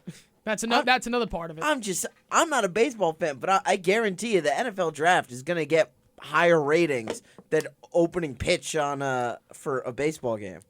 Well, the opening night game this year is the first ever World Series rematch on opening day, so that's probably going to draw in some good ratings. Not as much as the draft, I promise you. I promise you. It just won't happen. I don't want to make a bet on that because he's probably right here. But all I'm saying is first World Series rematch on opening day in history. That's kind of cool. That's very cool. I would watch that. I told Sean, I said, I'm going to watch the pregame ceremony. I'm going to watch the Royals raise the flag. I'm going to watch them get their rings. Then I'm going to get hyped up. We'll probably lose opening night, but that's going to be enough to get us started for the season.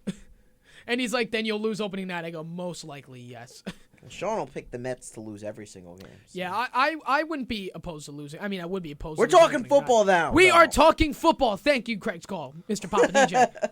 So, sticking with Peyton Manning here, and we said this before, and him probably riding off into the sunset after this game.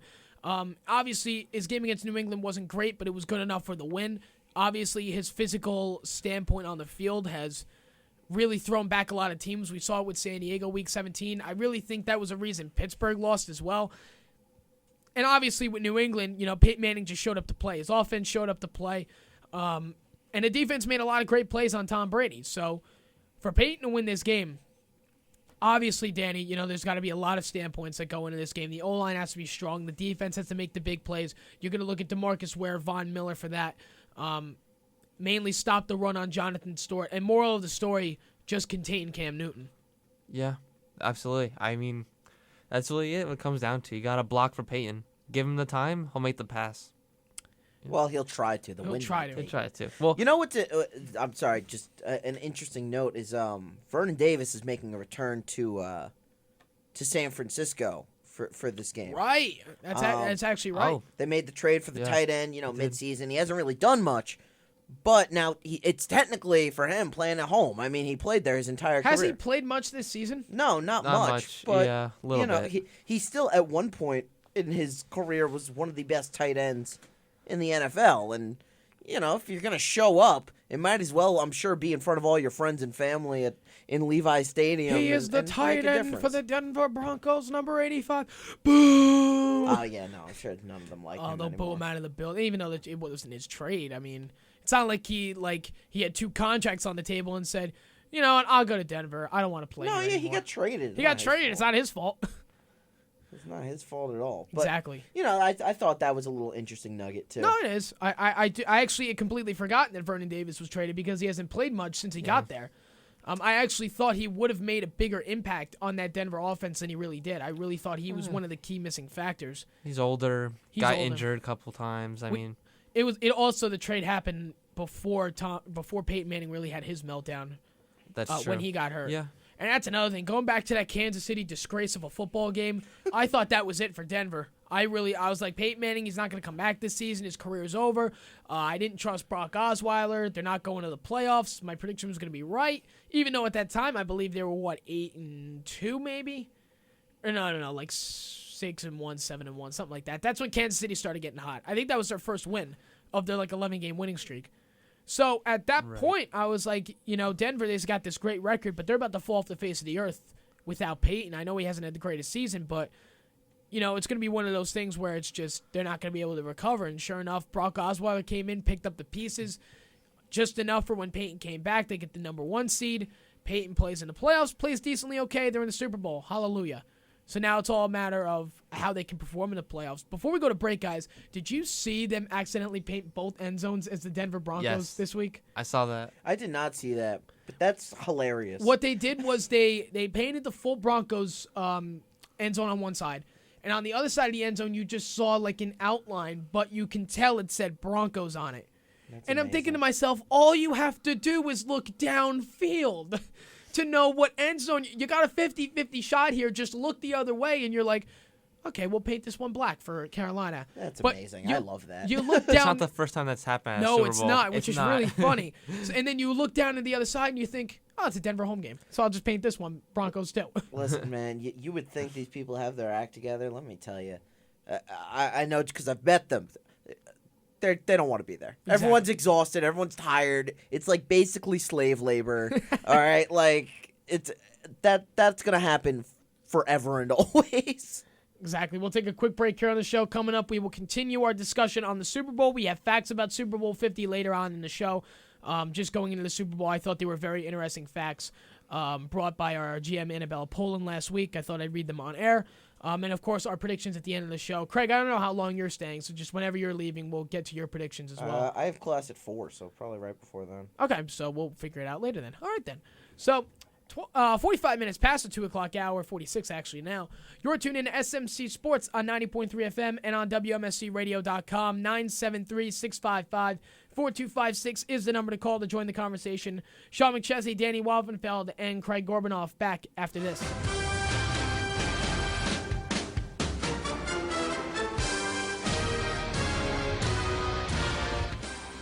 All right, 49 minutes past the 2 o'clock hour. You're tuned in to SMC Sports on 90.3 FM and on WMSCRadio.com. Number to call, 973-655-4256 to join the conversation and be a part of our Super Bowl 50 coverage here on WMSC. Sean McChesney, Danny Waffenfield, and Craig Gorbunoff are in the studio. We still have a lot to get to on the Super Bowl, and of course, I'm not the only one doing coverage. Sean Martin, host of Upon Further Review, will be on Wednesday from 1 to 4 to continue the coverage. Our very own Craig Gorbunoff in the studio with us right now, That's me. a.k.a. my Papa DJ, will be handling the coverage on Thursday from 4 to 5:15, all leading up to the WMSC pregame Super Bowl show with Nick Flaherty on Nick's Picks Sunday at 1 to 4. So we still got a lot of coverage to get to in so little time. We're 6 days away from the big game. It is Denver versus Carolina, and we just discussed how Denver can beat Carolina. So now let's go to the opposite. How does Carolina beat Denver on Sunday? And it may sound a lot simpler with Carolina being 17-1, but there really is a lot that goes into this.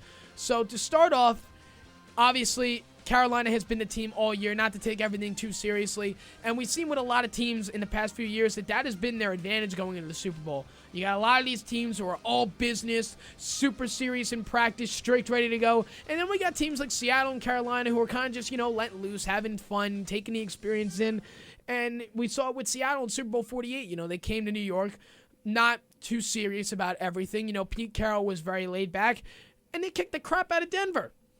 So, to me, I think Carolina needs to go in with that same game plan. I think they've been doing it all season, and it's worked. They're 17-1. So, to me, I think if they stick to that game plan, we saw Cam Newton come off the plane yesterday.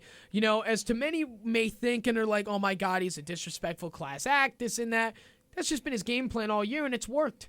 And a win for Cam Newton will raise his career to new heights, especially if it's over Peyton Manning, because I do think win or lose, this is Peyton Manning's final game of his career. Cam can use his arm and his legs to beat Denver on Sunday. We've seen him do it to many teams before, but he can't do it on his own this time. And Danny, we talked about this before too. Cam Newton really being, a shining point in Carolina's season, and we talked about it before, without his star Kelvin Benjamin on the field. So Cam Newton has really needed to pick up the slack by himself, and he's done that. But he also had guys like Teddy Ginn Jr., Corey Brown, and Greg Olsen to be to have big names on offense, to have big games on offense. You look at the Seattle game, you look at Arizona last week of those guys going off. They're going to need to do it again on Sunday. Yeah, some other defensive players that they added midway through the year. Cortland Finnegan, big pickup. Jared Allen, he was pretty good for what he did. And Charles Tillman, great moves. Peanut. Veteran guys held the team together, helped out the younger guys. Two of the three guys you just named aren't even playing on They're Sunday not even playing, either. but they got them there. Yep. They definitely helped. Craig, what are your thoughts on this? On the veterans? Just in Or just making it happen when everyone counted them out come training camp? I guess both. It's really a fascinating story. It's probably one of the more interesting stories in sports. The moment Kelvin Benjamin tore his ACL, everyone was like, Cam Newton doesn't have anyone to throw to. This offense isn't going to be able to do anything. This team's chances are done. And all of a sudden, it didn't matter who was on the field. The Carolina Panthers were winning games, and they were winning games big. And it was with guys like Teddy Ginn Jr. and Jericho Cotchery, who were considered washed-up wide receivers. And just overall, this team has been so impressive week in and week out. And I've pretty much picked against them every single week. That it's really fascinating. I've never given them a shot all season long. And now here they are in the Super Bowl, and I'm just kind of baffled because they've been so impressive every single week. Yeah, I absolutely have to agree. And you know what? You look at guys like Teddy Ginn Jr., Corey Brown, Greg Olsen, like I said before, they all have to step up on Sunday. They've done it during the playoffs before. We saw Corey Brown go off last week. Greg Olsen has just had an unbelievable season, probably his best in the league so far. With Cam Newton, especially with Kelvin Benjamin going down. Greg Olsen was the guy that Cam had to throw to. And then, of course, Cam realized, and he's done it a lot in his career so far since he's been with the Panthers in 2011 and then his days with Auburn and a little bit with Florida as well before he was suspended from the team. You look at how much he can scramble and get out of the pocket. The O-line was built up in Carolina so well that this year it really all came to fruition that Cam Newton could really use that O-line to his advantage. If the pocket collapsed on one side, the other side was perfectly fine. He could run for about 50 yards and get Carolina into scoring position. We have seen it every game this season. Again, 17-1 does not happen by accident. And to me, Danny, Cam Newton was probably the most vocal point of that whole story. Yeah, he's definitely proven, like I said before, he proved himself this year. Became that leader. And the offense really came together. Everyone thought they were going to fall apart. Right. Reyes Benjamin tore his ACL. I thought they were done. I didn't think they were going to make the playoffs. I didn't think they were going to have a winning record. I think they were my wild card pick after that. I picked Atlanta to win the division, and for about 6 weeks, that looked okay. But yeah, then they fell apart. Too. So I think I had Carolina in the wild card. I got to look back at that show when I made the predictions. But, just for this, nobody expected 17-1 out of Carolina, especially after Kelvin Benjamin went down. So, for them to beat Denver on Sunday, and another thing, like I mentioned up with the offensive line, they have to be tough around the edges. They have to be tough enough to stop the number one defense in the NFL. Because as good as your O-line is, you are still facing the best in the game. The best defense this year. Again, that also doesn't happen by accident. So you got to expect guys like Turner, Michael Orr to be a part of that. As much as Cam likes to scramble, if he gets caught by Denver, it's going to be a long night, especially if both sides are all over Cam Newton. He won't have anywhere to go. Yeah, I mean, that offensive line has done their job this year, and I didn't think they were too experienced. I didn't think they were that good, but they really proved themselves. I mean, against the run, the run offense was really good. Let's not talk about O-line too much though, because we'll curse them like New England last week. Oh yeah, that was ridiculous. They played this whole long feature about how great the New England Patriot offensive line was, and then we just saw Denver like destroy Tom Brady every single play. They broke through every time. Oh no! It was really an amazing thing of irony there. It was, actually. But again, also Denver has the number one defense in the NFL, and New England's dealing with some injuries. So obviously they didn't go into that game in 100%. I'm not giving anything away from Denver. They definitely deserve that win, especially with the way New England played. They should have beat Denver, but just with the mistakes that they made, Tom Brady throwing a lot of picks, a lot of people dropping the ball, including Gronkowski. Actually, if Gronkowski wasn't in that game, I said it last week, I said Denver would have walked all over New England if Gronk wasn't in that game. So, yeah, well, aren't you just a smart cookie? I am not. You're not funny, Craig. I am kind of funny, like a little bit. You are kind of funny. Just like a little bit. So, what Cam's got to do differently this one, obviously he's going to scramble a lot, but he's also got to throw. So Denver is great at stopping the run. Like I said before, I don't see Jonathan Stewart being a big part of this game. Carolina cannot afford also, and you guys can comment on this one, to let the intimidation of inexperience get to them. Because we've seen it in many Super Bowls, last year being the prime example. One mistake changes the entire game. No, you're absolutely right. It can change the momentum. It can change. It could flip the score in a matter of seconds. You can go from being down 3 to being down 10. You know, those X plays are what's so hard to predict, but we're going to see one or two of them. You see them in every game. The question is, which way is it going to fall? And there's really no way of predicting that. It can happen at any moment. Yeah, I mean, you're right. Momentum is a big thing in football. And, I mean, we saw last week, if the Broncos, they lose it, I mean, they can let the Panthers right back in the game if they have a lead. The Panthers are the type of team, they just can roll. I mean, they did plowed right through Arizona. I mean, it wasn't even a contest. Yeah, absolutely. We'll take a quick break here on the show. Coming up at the top of the 3 o'clock hour, we will get a little bit more into this. We'll get into some facts about Super Bowl 50, some you'll want to hear. We'll get into our reasons as to why Super Bowl 50 is worth the celebration. Obviously, it's the 50th anniversary of the Super Bowl, and of course, our predictions. At the very end of the show, we'll give our picks to see who takes home the 50th Super Bowl this year between Carolina and Denver. 58 minutes past the 2 o'clock hour. You're listening to SMC Sports on 90.3 FM. 973-655-4256 is the number to call to join the conversation. Sean McChesney, Danny Waffenfield, and Craig Gorbunoff back after this.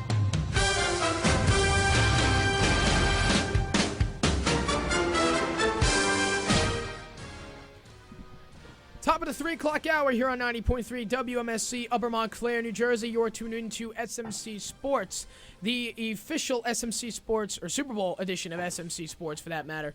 Sean McChesney, Danny Waffenfield, and Craig Gorbunoff are in the studio with me. We've been talking Super Bowl all day. We broke down the Broncos and the Panthers. We previewed the game. We're still on that as well. So we're on Carolina right now and how they can beat Denver. We're going to open up the floor here just to give some quick opinions before the next break happens. We'll also have some facts about the Super Bowl later on, and of course our predictions from me and Danny at the very end of the show, and then of course what we can expect in this game as well. So let's just kind of go around the room here with some X factors as well from Craig, considering you're going to be leaving in a few minutes. Give me your X factors give me one player on offense and one player on defense on both teams. Who are you looking at this Sunday? All right, well, let's start with the Carolina Panthers. Obviously, they're the favorite in this game. I believe you said 4.5 points. -4 is the line as of right now. But when you look at this team, the X factor has to be Teddy Ginn Jr. If he knows how to catch a ball, when he can complete the catches, he gets 200 yards and multiple touchdowns a game and can stretch the field vertically better than anyone in the NFL this season. To me, he's my X factor offensively for the Panthers week in and week out. as great as Cam Newton is, nothing taken away from him, but the things Ted Ginn can do when he knows how to catch is ridiculous. Defensively, you mentioned Luke Kuechly before, and I think he's the heart and soul of that defense. Right. He's really been an elite player since entering the NFL. He's got to be my X factor defensively as well. If he can get another pick six, he could change the landscape of this game. Looking at the Denver Broncos, you got to go offensively with none other than Peyton Manning. Right. You could say it's the run game. You could say it's, the receivers have to catch the balls. But at the end of the day, this is Peyton Manning's time to shine and go out there and try to win one more Super Bowl to add to his already Hall of Fame-esque career. Defensively, for me, my guy's Von Miller. He's the best player on that defense, but you could really make the argument for Talib, Ward, or Ware. Any one of those guys could step up. But for my money, Von Miller, if someone's going to make a play on defense to win the game for the Broncos, it's got to be him. Yeah, and we'll get to our X Factors later on in the show because he has to leave soon. But we'll just get into this right now. We're on Carolina and how they can beat Denver. We went through all the scenarios already, but Danny, give me your opinion. How does Carolina beat Denver? What do they have to do right to take down the Broncos on Sunday? Well, get the Peyton, little time in the pocket. That's where he excels. And then when the Patriots got him out of the pocket, it was pretty clear he just could not find open a guy or a sloppy pass. So if the Panthers defense can break through and give less, and they can start pressuring Peyton, that'd definitely help. And just stop the run. They're not too much of a threat with the run this year, C.J. Anderson and Hillman. But if they stop them, I think it's over. I think then they're going to force Peyton to pass more than he should, and they got the win. Yeah, I have to agree with that. Carolina's defense has to be all over that O-line to get to Peyton because we've been saying it all day. Peyton is not going to scramble, and if he does, it is not going to be as much as Cam Newton. Cam Newton, we're probably going to see it every 4.5 minutes. Peyton Manning, we might see it once or twice at most in the entire game. Peyton Manning's going to stay in the pocket the entire time unless he physically has to run out. There will be no running plays from Peyton Manning unless it's almost like one of those Gary Kubiak-type plays that we saw in the season where the Ravens won the Super Bowl, like that double overtime marathon against Denver in the divisional round. If we can see that side of Gary Kubiak, we may see a different Peyton Manning on Sunday when it comes to how he plays.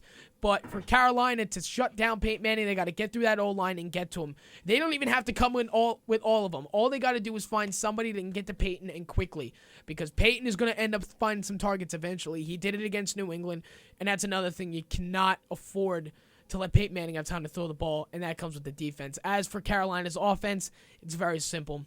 For Cam Newton, he's got to have time to throw the ball. That comes with the O-line. He needs space to run. That comes with the pocket not collapsing. And if the pocket does collapse, his guys need to be open for him to throw the ball. And I think we're going to see a lot of that on Sunday when it comes to Carolina getting the win against the Denver Broncos. So now, Craig, before you go, I want your prediction of Super Bowl 50 as I cue up the music here. Who do you got for us in Super Bowl 50, the 50th anniversary between Denver and Carolina? What's your pick? I'll go into this in some more depth on Thursday, 4 to 5:15 for a very oddly specific timed radio show. But I said it last week, and I'll say it again. Every step of the way, I have picked against the Carolina Panthers. And I just, on paper, that they don't have a great team. But the incredible thing about football is it's not played on paper. It's not played with statistics. It's played with heart. It's played with soul. And I don't think there's a team with more of that in the NFL than the Carolina Panthers. I'll take them to stop the storytelling ending to Peyton Manning. Panthers win the game 28-20. Oh, okay. So you got it being a lot more of a closer game then. Yeah, I think the Denver defense is still solid. I think they'll be able to compete. They might even get a defensive score. Okay. I think Peyton Manning will do enough little things, but at the end of the day, I think Cam Newton is just too big of an offensive weapon. I'm not opposed to that pick. Obviously, mine's going to come a little later in the show. I'd still love Denver to win. I'd be more happy with that. I think the whole world would love Denver to win. To see Peyton Manning win probably his last game and hold up the Vince Lombardi Trophy. I wouldn't be surprised if Denver won the game and he made his announcement right there on the microphone saying, "This is it. I'm retiring. I want to go out on top." And I'd love for Elway to come down, take the Vince Lombardi Trophy, and say, "This one's for Peyton." Yep. That'd be great. And it would almost be like kind of the same thing with John Elway when he retired after winning a Super Bowl. I think if Peyton does win, I think he'll make the announcement right there. If anything, say this is it. Thank you guys for everything. I wanted to go out on top. Win the MVP probably, And I'm going to Disneyland. And I'm going to Disneyland. Unless the defense has a great game. Obviously, we saw Malcolm Smith win the MVP 2 years ago because Russell Wilson wasn't great in that Super Bowl. It was mainly the defense, really. But so that's Craig Gorbunoff's pick. Obviously, you can hear more of him on Thursday. It might change on Thursday, too. Who knows? Quite possibly. Thursday, 4 to 5:15, Craig's Call with Craig Gorbunoff. I'll most likely be in there as well with all the coverage on Thursday with Craig. He will be going more in depth. Alex Hand and Sean Martin will most likely be with us as well. The goofiest sports talk show on radio. In the most specifically timed slot show on radio. We like to have fun. Exactly. So we'll take a break here on the show. Coming up, we have some Super Bowl 50 facts that me and Danny will run down.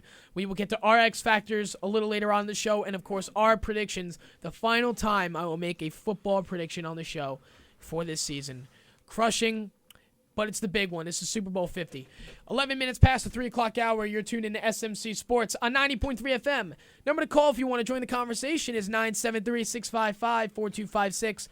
And you will join us on this Super Bowl 50 talk edition of SMC Sports. Sean McChesney, Danny Waffenfield, Craig Gorbunoff. Back after this.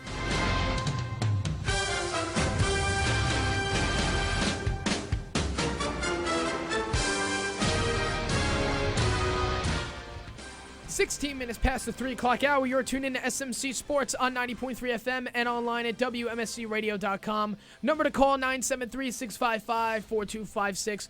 To join the conversation, we are talking Super Bowl 50. Sean McChesney, Danny Waffenfield in the studio. Craig Gorbunoff, thank you so much for coming on and talking football with us the last 2 hours. Had a lot of fun. And, of course, you can catch Craig Gorbunoff every Thursday, 4 to 5:15 on Craig's Call. He will have the Super Bowl 50 coverage coming up this Thursday. And then, of course, Sean Martin on Upon Further Review on Wednesday from 1 to 4, all leading up to our WMSC Super Bowl 50 pre-show on Nick's Picks with Nick Flaherty on Sunday at 1 o'clock. So we have a lot to cover, and me just being the first show is an honor. But, you know, if, like Sean said before, if you're getting tired of hearing me, there's 3 other sports shows talking Super Bowl this week. So I think we'll all be okay. So we'll continue with Super Bowl now, and obviously the heavy favorite is Carolina here, Danny, but obviously Denver has proven time and time again this year, and again, I'll be the first to admit I was so wrong on this team. In September, I didn't even see them in the playoffs. In beginning of January, I said they won't win a playoff game. Here they are representing the AFC in the Super Bowl. Now, a weak AFC, I will give it that, but more or less of the story, they're in Santa Clara right now. They're getting ready for the big dance, the 50th anniversary of the Super Bowl. It's going to be one hell of a night in Santa Clara, and personally, you know, as good as this Carolina team is, do not, by any means necessary, count out the Denver Broncos. Yeah, absolutely. I mean, going back to preseason, I did not see the Broncos or the Panthers getting past the divisional round if they even made the playoffs. I mean, I definitely didn't think the Panthers were going to have a winning record this year. Right. I thought the Falcons were going to take it. I thought they were going to get the momentum. I thought they had the team, the new coach. I thought they had the youth. But clearly they didn't. They fell apart after week 4, and the Panthers just ran with it. I am looking at their schedules right now for the regular season, and they both played very competitive teams. And I mean, the Panthers really just excelled. I mean, the wins they had some of them were just absolute blowouts. I mean, they blew at the Falcons 38-0. Yeah, but then you remember 2 weeks later they lost then 20 they to lost. 13. Yeah, 2013. Yeah, wow, very good. See, I know my stuff. I mean, I look at strength of schedule in this case, and, you know, the Broncos played some very tough teams, and so did the Panthers. I mean, they both had some really tough competitors, but they both also had quite a bit of easy competitors that they completely torched. I mean, wasn't close. Carolina had a very, I believe, easy schedule. Yeah, I mean, their division this year was not difficult at all. I mean, let's see, the Buccaneers did terrible this year. Well, in my opinion, they did terrible this year.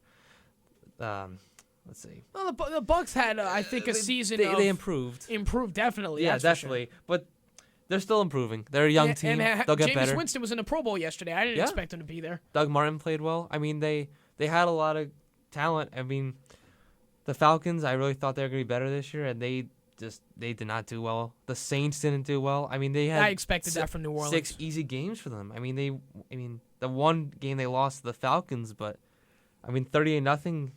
And then you look at games like the Giants game, the Saints twice, Very Seattle twice.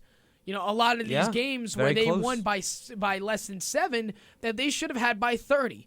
Right. You know, and especially the Giants game was the biggest one for me because that was the one that I actually saw the whole thing go down. You know, Carolina put a whipping on the Giants. Odell Beckham was punching people every 6 seconds, and just an unbelievable disgrace of a performance by him. We get to the fourth quarter, it's 35-7. By the end of the fourth quarter, 1:48 left, the game is tied. So that's what worries me about Carolina going into the Super Bowl. Like we said, worst second-half team in football. Absolutely. And if it wasn't for the beatdown they put on Arizona 2 weeks ago, we would still be talking that Denver may even be the favorite or maybe be a 1-point underdog here. But it was because of the Arizona beatdown, which a lot of people surprisingly saw coming. Because of the way Arizona put up against Green Bay, you know, if it wasn't for Green Bay's defense giving up on Carson Palmer, Larry Fitzgerald doesn't run 75 yards to go to the 5-yard line. That doesn't happen. So Green Bay made a lot of mistakes in itself in that game against Arizona. You can call it a classic. I'll call it a classic, but a very sloppy classic at that one. Yeah. So Arizona goes to Carolina. They get the crap kicked out of them there.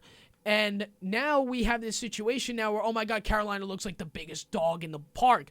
You know, this and that, this and that. When Seattle won the Super Bowl 2 years ago, they were the most dominant team in the NFL that year, without question. Now, San Francisco obviously gave them a game to remember in the NFC Championship that year, but we all saw that coming because the two teams physically hated each other. Still do and always will. But Seattle, we all knew was the most dominant team that year. They went 13-3. Obviously, the Arizona loss at home was questionable, but you know what? It's going to happen. But on paper, you know, they had the number 1 defense in the NFL. The offense was very consistent. It was spectacular. And there was no question to it that they were the best. When you look at this Carolina team, yes, 17-1 doesn't come easy.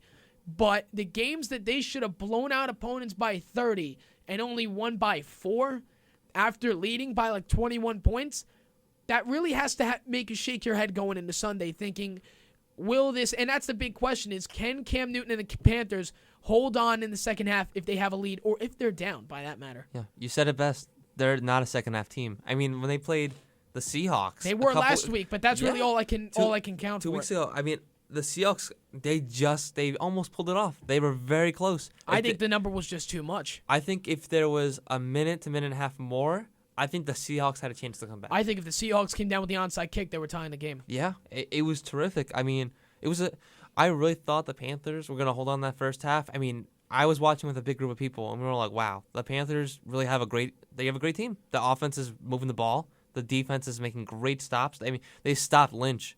He could not get past the trenches. I mean, well, I really don't think Lynch had a prayer in that game anyway. Yeah, but that's another story. But they completely stopped the run. I mean, Russell Wilson was so reliant on pass. I mean, they came back in the second half. They came storming. They wanted it, and the Panthers were giving it back. Yep. And then, like you said, I thought last week when they played the Cardinals, I thought that the Cardinals had a chance to come back if Palmer didn't play as bad as he did.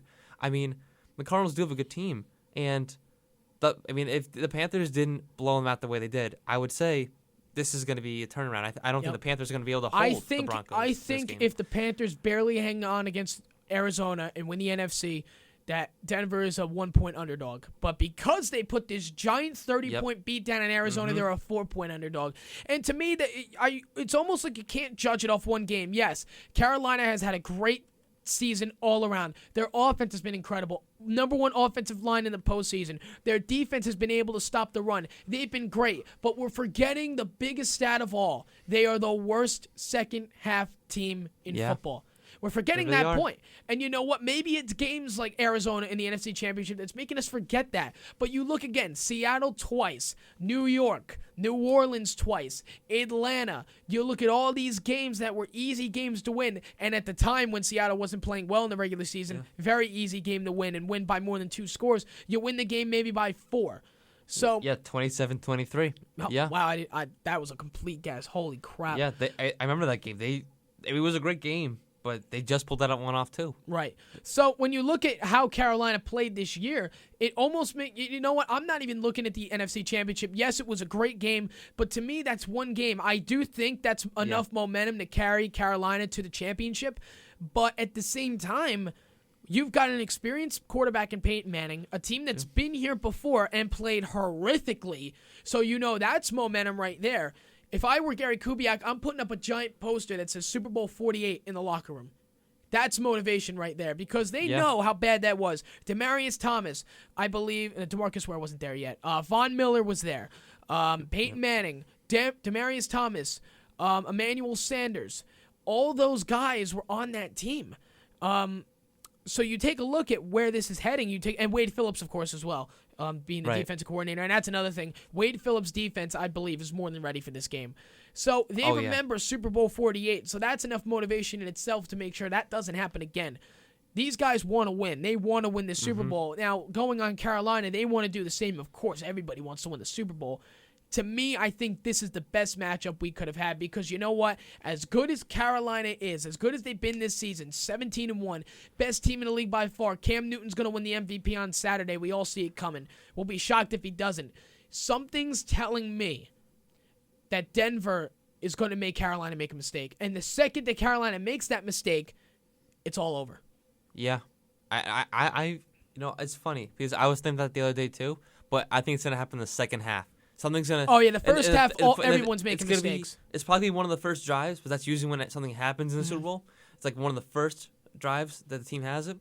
So I think Carolina's gonna have the ball in the second half, and they're gonna either Cam Newton's gonna fumble it, or they're gonna turn it over somehow, and they're just gonna lose it, and they're gonna be like, "Oh crap, how do we get back from this? Right? What do we do? How do for we get the back?" Super Bowl, it's almost gonna be like last year. I see both quarterbacks throwing a pick in the first half. I see it as being a big defensive affair. Yeah. I see Peyton throwing a pick in the first half. I see Cam Newton throwing a pick in the first half. I see that happening, just like last year with Brady and Russell Wilson. They both did it. So I see that going down in the first half. I would honestly, if I had to make a prediction, I would say the score is 14-7 at the half. I see it as being a very big defensive first half on both sides. So that's what I see going on. Then in the second half, that's when I see Peyton and Cam finally starting to get into a groove, especially Cam Newton because, you could say what you want about Cam Newton, MVP, this, that, or whatever. It's still the kid's first Super Bowl. So that has to come into play at some point. I don't think he's going to go in nervous, but I do think that when he steps on that field for the first time in front of 60,000 people, on that Super Bowl 50 logo, which, by the way, is the biggest Super Bowl of all time, looking at a Super Bowl patch on his jersey, I do think there is going to be an overwhelming wave that goes over him where he is going to make a mistake in the first half. Now, I do think he'll quickly correct it with the help of his team, but I do see Cam Newton doing something bad in the first half, and same with Peyton Manning. So we'll take a quick break here on the show coming up. We will get to those facts about Super Bowl 50 that are very intriguing. You see, this is what's awesome about us getting into conversation. Now we have less time, but less stuff to talk about as well. So we'll get into all of that after the break. We'll get to our X Factors and our predictions of Super Bowl 50, which will be played in 6 days in San Francisco. So 28 minutes past the 3 o'clock hour, you're listening to SMC Sports on 90.3 FM. Number to call, 973-655-4256. To join our conversation, Sean McChesney, Danny Waffenfield, back after this.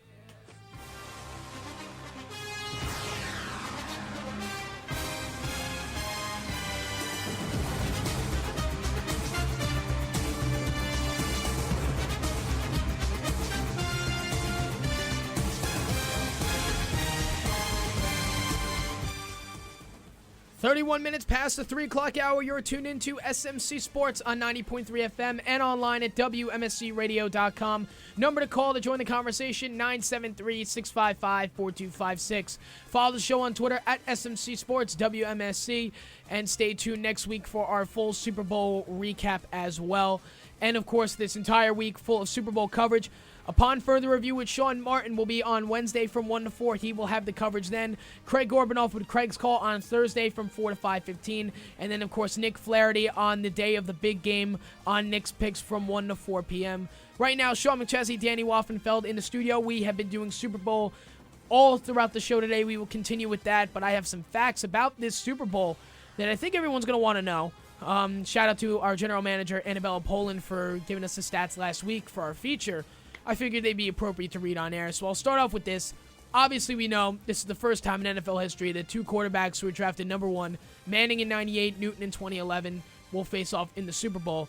And, of course, we'll obviously comment on each one. To me, I think this is the most telling stat of all. You get a quarterback from one generation versus a great quarterback from this generation to square off in the Super Bowl. And, again, with Peyton's final Super Bowl, you can only hope for something magical to happen in this one.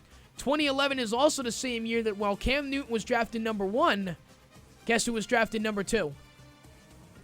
I can't remember. Von Miller of the Denver Broncos.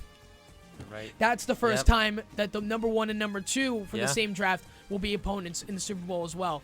Yeah. Peyton Manning is the only and that's actually another one. I found that out last night. I read the stat wrong the other day, and I looked it up. I said, who did Denver pick in the 2011 draft? And it was Von Miller. Mm-hmm. So that's another big telling stat. You know, there's a lot of history being made in the Super Bowl. 50 years, what would you expect? Peyton Manning is the only quarterback in NFL history to take multiple teams to the Super Bowl more than once. 2006 and 2009 Colts, 2013 and 2015 Denver Broncos. His record in the Super Bowl is 1-2. He looks to be 500 on Sunday. This is the first time ever. We read that one already. Newton. We did read that one already. My bad. Both teams playing in this Super Bowl will have a head coach that they hired after firing John Fox. So Carolina with Ron Rivera and Denver with Gary Kubiak. To me, I didn't even know that. I didn't even know that. I knew John Fox had his Carolina days, but I didn't know that he was the last Carolina head coach, to be honest. So that's actually a very interesting stat that both these teams made the Super Bowl with head coaches after firing John Fox. Oh, it's true. Gary Kubiak, yeah. He came. Well, John Fox left or he got fired? I think it was a mutual leave, but I'm going to say he was fired. This is Gary Kubiak's first year as the head coach, which, again, I didn't expect them going to the Super Bowl with that. Cam Newton looks to become the 7th quarterback to win the Super Bowl as a number one draft pick. Peyton looks to do it for the second time. Third straight season, number one team in AFC and the number one team in the NFC will face off. Obviously, Super Bowl 48 was Denver-Seattle. Super Bowl 49, New England-Seattle. Sunday, Denver-Carolina. So to me, I feel like that's a very telling stat as all, where the number one seeds, and we see a lot of parity in the NFL playoffs as well, at least in our lifetime. Obviously not in the last 3 years, obviously by the stat, but we see a number 6 like the Green Bay Packers go to win the Super Bowl, or a number 4 like the Baltimore Ravens go on to win the Super Bowl, or the number 5 like the New York Giants go to win the Super Bowl, or a number 4 like the New York Giants go to win the Super Bowl. Because again, whoever wins the NFC East is the number 4 seed, because we all know they have the worst record. So, except last year, of course. Yeah, you're with right. my Dallas Cowboys going 12-4, and Dez caught it. Anyway, Panthers are one of 13 teams to have never won a Super Bowl. They last appeared 12 years ago in 2003 at Super Bowl 38. Only 2 players from that roster are active in the league. Can you name them? I can't. I don't know. Come on, one's obvious. Steve Smith Sr. and Julius Peppers. Come on, that was an obvious one, at least for Steve Smith. All right. Cam Newton can become the 3rd quarterback in the history of the game to win a national championship and a Super Bowl as a starting quarterback. Joe Namath and Joe Montana are the previous 2. Cam can also become the first quarterback to win the Heisman, national title, MVP, and the Super Bowl. So that's going to be... That's impressive. And you know what? Because we all are pretty much betting, guys, that he's going to win the MVP on Saturday night. So that's already 3/4 of the way there. If he can beat Peyton... Now, not only that, just win the Super Bowl, but beat Peyton Manning in what will be probably his last game and have that stat, Cam Newton will probably go down as probably one of the best quarterbacks to play the game. Now, obviously, he's only in year 5, so there's still a lot more for Cam Newton to prove, but just to have that stat under his belt. He won the Heisman, won the national title with Auburn the same season, probably going to win the MVP in 5 days, and then he can win the Super Bowl on Sunday. That, to me, is a very, very telling stat about somebody's character and how they play the game as well. Yeah, I mean, he went undefeated in college, and he, 17-1 right now. 17-1 does big not year happen for by him. accident. And again, I was watching his E60 last night about just his life story. What happened in Florida as Tim Tebow's backup. He got hurt, then he got arrested, then suspended. Then he went to a junior college, won a national title there. I believe it was called Bin College. I have to double check, but it's in Mississippi. Mississippi, yes. Yeah. Goes to Auburn, wins the national title there. Gets drafted number 1 by the Panthers, which, again, we talked about this before, too. a lot of people were not happy about the Cam Newton draft pick. A lot of people thought he was going to be a bust, including myself. At the time, I did not think Cam Newton fit the system in Carolina, which obviously proves to be wrong now, but he did start out 13-19, so at some points, we knew that Cam Newton, he wasn't going to be, we thought he was going to be a bust, but what happened was his teammates came up to him at sometimes. He'd throw, like you said, he would throw a pick, he would put his head down in a towel, and he would just figure out what he's going to do. His teammates were the one that brought him back, and they go, do you think we like to lose too? That was the moment Cam Newton started to become a team player. And then again, we go back to the car accident 2 years ago. Big turnaround. Big Huge. turnaround. To me, that had to have been the biggest turnaround, about a year and a month ago. That had to have been the biggest turnaround of Cam Newton's career and his life in itself. It made him a better person, better role model, started getting involved with more charities. To me, if Carolina had nominated him for the Walter Payton Award, he'd win it in a heartbeat. Mm-hmm. That, to me, is the kind of season that Cam Newton has had, just by giving footballs to little kids, to always being available to sign autographs, and like Craig said, first in the building, last to leave. You can never take that away from the guy. You could say what you want about his character and the way he dances and all that stuff, but you know what? I have to agree with Craig. If you don't like it, stop him. But, when you look at what he does for the kids and all that stuff, like a little dance is really going to upset a parent enough to write a letter and say, I'm unhappy with his character. Like, the guy is 17-1. He wasn't the greatest quarterback this year, but he did enough to get his team to win. He was definitely the most charismatic, that's for sure. We've seen that on more than a few occasions, but he's 17-1. He's playing in his first Super Bowl. Let the guy have a little bit of fun, and that's what I was saying before. Denver, I feel, is going to go into this game serious as hell. Everything is on the line here. It's Peyton's last game. They're going to go in all business, whatever. And Carolina's just going to go in normally as they always do. Very relaxed, photo bombing each other probably during the pregame, laughing on the sidelines. But you know what? That's been their game plan all year. And to me, I don't think that's going to change just because the Super Bowl 50 logo is on the field. Mm-hmm. No, I would agree. I mean, and Cam Newton, everyone forgets, he played in the national championship game. He played in some big games in the SEC conference. And especially at Auburn. I mean, that's a big stage. I mean, that's 90,000 people at a game. Close to it. I mean, close to it. Close to 80,000, 90,000. At the University of Phoenix Stadium against Oregon in 2011, yes. No, I mean, just like his home stadium in Auburn. I mean, played every probably home about game. 70,000. 70,000? Okay. Yeah, I wouldn't go too much. It's still a college park. I mean, but still, I mean, he can play in front of many fans. I think that the pressure won't get to him. I think maybe in the first quarter, but then he'll settle down. And I can see that. I mean, that's usually happens. The first quarter, there's a couple of mistakes, a turnover here or there. So he'll probably throw a pick. Yep. Or he'll fumble the ball. But he's going to do something he'll to mess come up. back. He's going to do something to mess up, but you're right. I think he does come back from it. And finally, the last stat.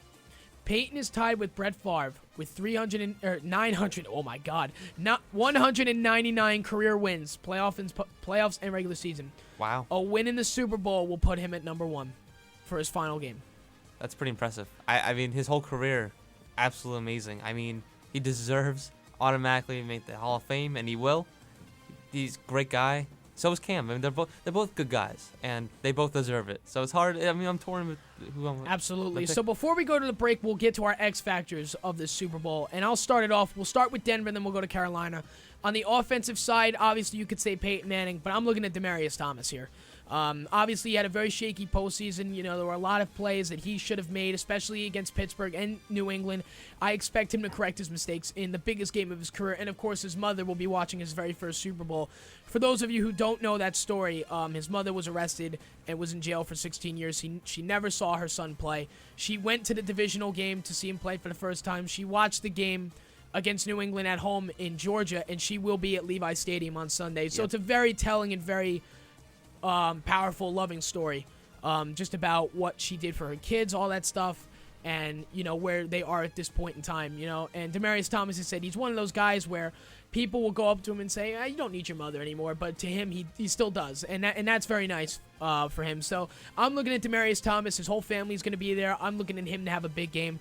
As for the defense, I'm looking at my former Dallas Cowboy, DeMarcus Ware. His first Super Bowl, he did a great job this season with getting quarterbacks to pressure. This season, he needs to be all over Cam Newton. I'm looking at him to be the first guy to do that. So, as for defense, DeMarcus Ware, obviously, I could see him making a few picks, making a few stops. I see him stopping the running game. But more importantly, I see him getting to Cam Newton when he starts to scramble. I'm looking at DeMarcus Ware. So now give me your offensive and defensive players for Denver to watch on Sunday. So we're doing X Factor? Yeah. Okay, X Factor. Okay, so key players for me, Derek Wolfe. I mean, underestimated guy. He's a great defensive end. I mean, he caused a lot of pressure this postseason on Ben, a lot of pressure on Brady, and I think if he continues it, he'll definitely force some pressure on Cam Newton, maybe some sloppy passes. He's a great defensive end. I mean, very quick on his feet, and he's very, very strong. And offensively, I would say Owen Daniels. I mean, came up big last week, and I mean, he's proven he doesn't produce big numbers, but he's very good in the red zone. Right. And when he finds that open lane, Payne finds him every time. Yeah, Every time. and for Carolina, I'll start off with the offense. Again, Cam Newton will be a good one, but I'm looking at Greg Olsen. Yeah. He's definitely been the center point of that offense with Cam Newton since Kelvin Benjamin went down in August with his torn ACL. And again, that's the scary thing about this Carolina team. He comes back next year. Yeah. Oh, my God. That's the funniest part of this whole thing. They did this all without their number one pick from 2 years ago. Yeah. So that's the funniest part of this whole story player. is 17-1 without their best wide receivers. So I'm looking at Greg Olsen. Obviously, he's been Cam's number one guy all season. Obviously, you can make the argument for Corey Brown as well, Teddy Ginn Jr., but Greg Olsen really has shown himself in the playoffs this year. I'm looking at him to do the same on Sunday, get open for a few passes. If they have him in the slot, he can be very dangerous. We've seen it throughout the whole playoffs. I'm looking at Greg Olsen for the offense. As for the defense, I'm looking at Luke Kuechly. With Thomas Davis being questionable, he says he's going to play, but how much can he do with one arm at the linebacker position? I don't know. You have Jared Allen most likely not playing. Tillman's not playing. So I'm looking at Luke Kuechly to step up big time because you know what? As good as this Carolina team is and as good as their defense is without all these guys, again, no Thomas Davis, no Jared Allen, no Peanut Tillman, it's going to be shaky. I'll be shocked if it's not. I'll be shocked if there are no mistakes on that defense. So I'm looking at Luke Kuechly to step up big time, get pressure on Peyton Manning if he has to, make some plays as well. I'll take Luke Kuechly on the defense.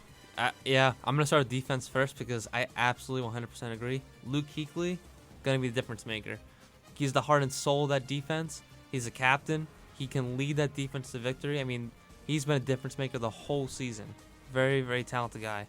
And on offense, I would say Jonathan Stewart. I mean, having him on the field is going to be huge. I mean, but he's injured right now, so if he could stay healthy, if he could run that ball as efficient as he did last week, it could be a difference. Exactly. We'll take a quick break here on SMC Sports. When we come back, our Super Bowl 50 predictions on SMC Sports when we come back on the other side of the break. 45 minutes past the 3 o'clock hour, you're listening to SMC Sports on 90.3 FM and on WMSCRadio.com. Number to call 973-655-4256 to join the conversation. Sean McChesney, Danny Waffenfield, back after this.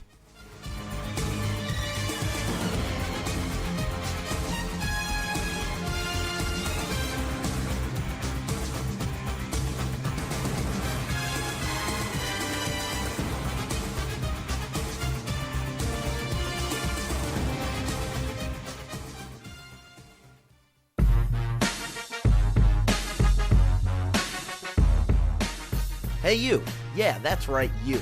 What are you doing Thursday 4 to 5:15? Well, you should join me, Craig Gorbunoff, right here on 90.3 FM WMSC Radio for Craig's Call, the most specifically timed show on radio. Tune in live and hear the latest and greatest in sports talk radio, where my panel and I break down everything from this past week in sports. Craig's Call, Thursdays from 4 to 5:15. Right here on WMSC. Looking for a radio show to help you mope about your ex-girlfriends and your sad, sad life? Then look no further. Grab your snapbacks and khaki.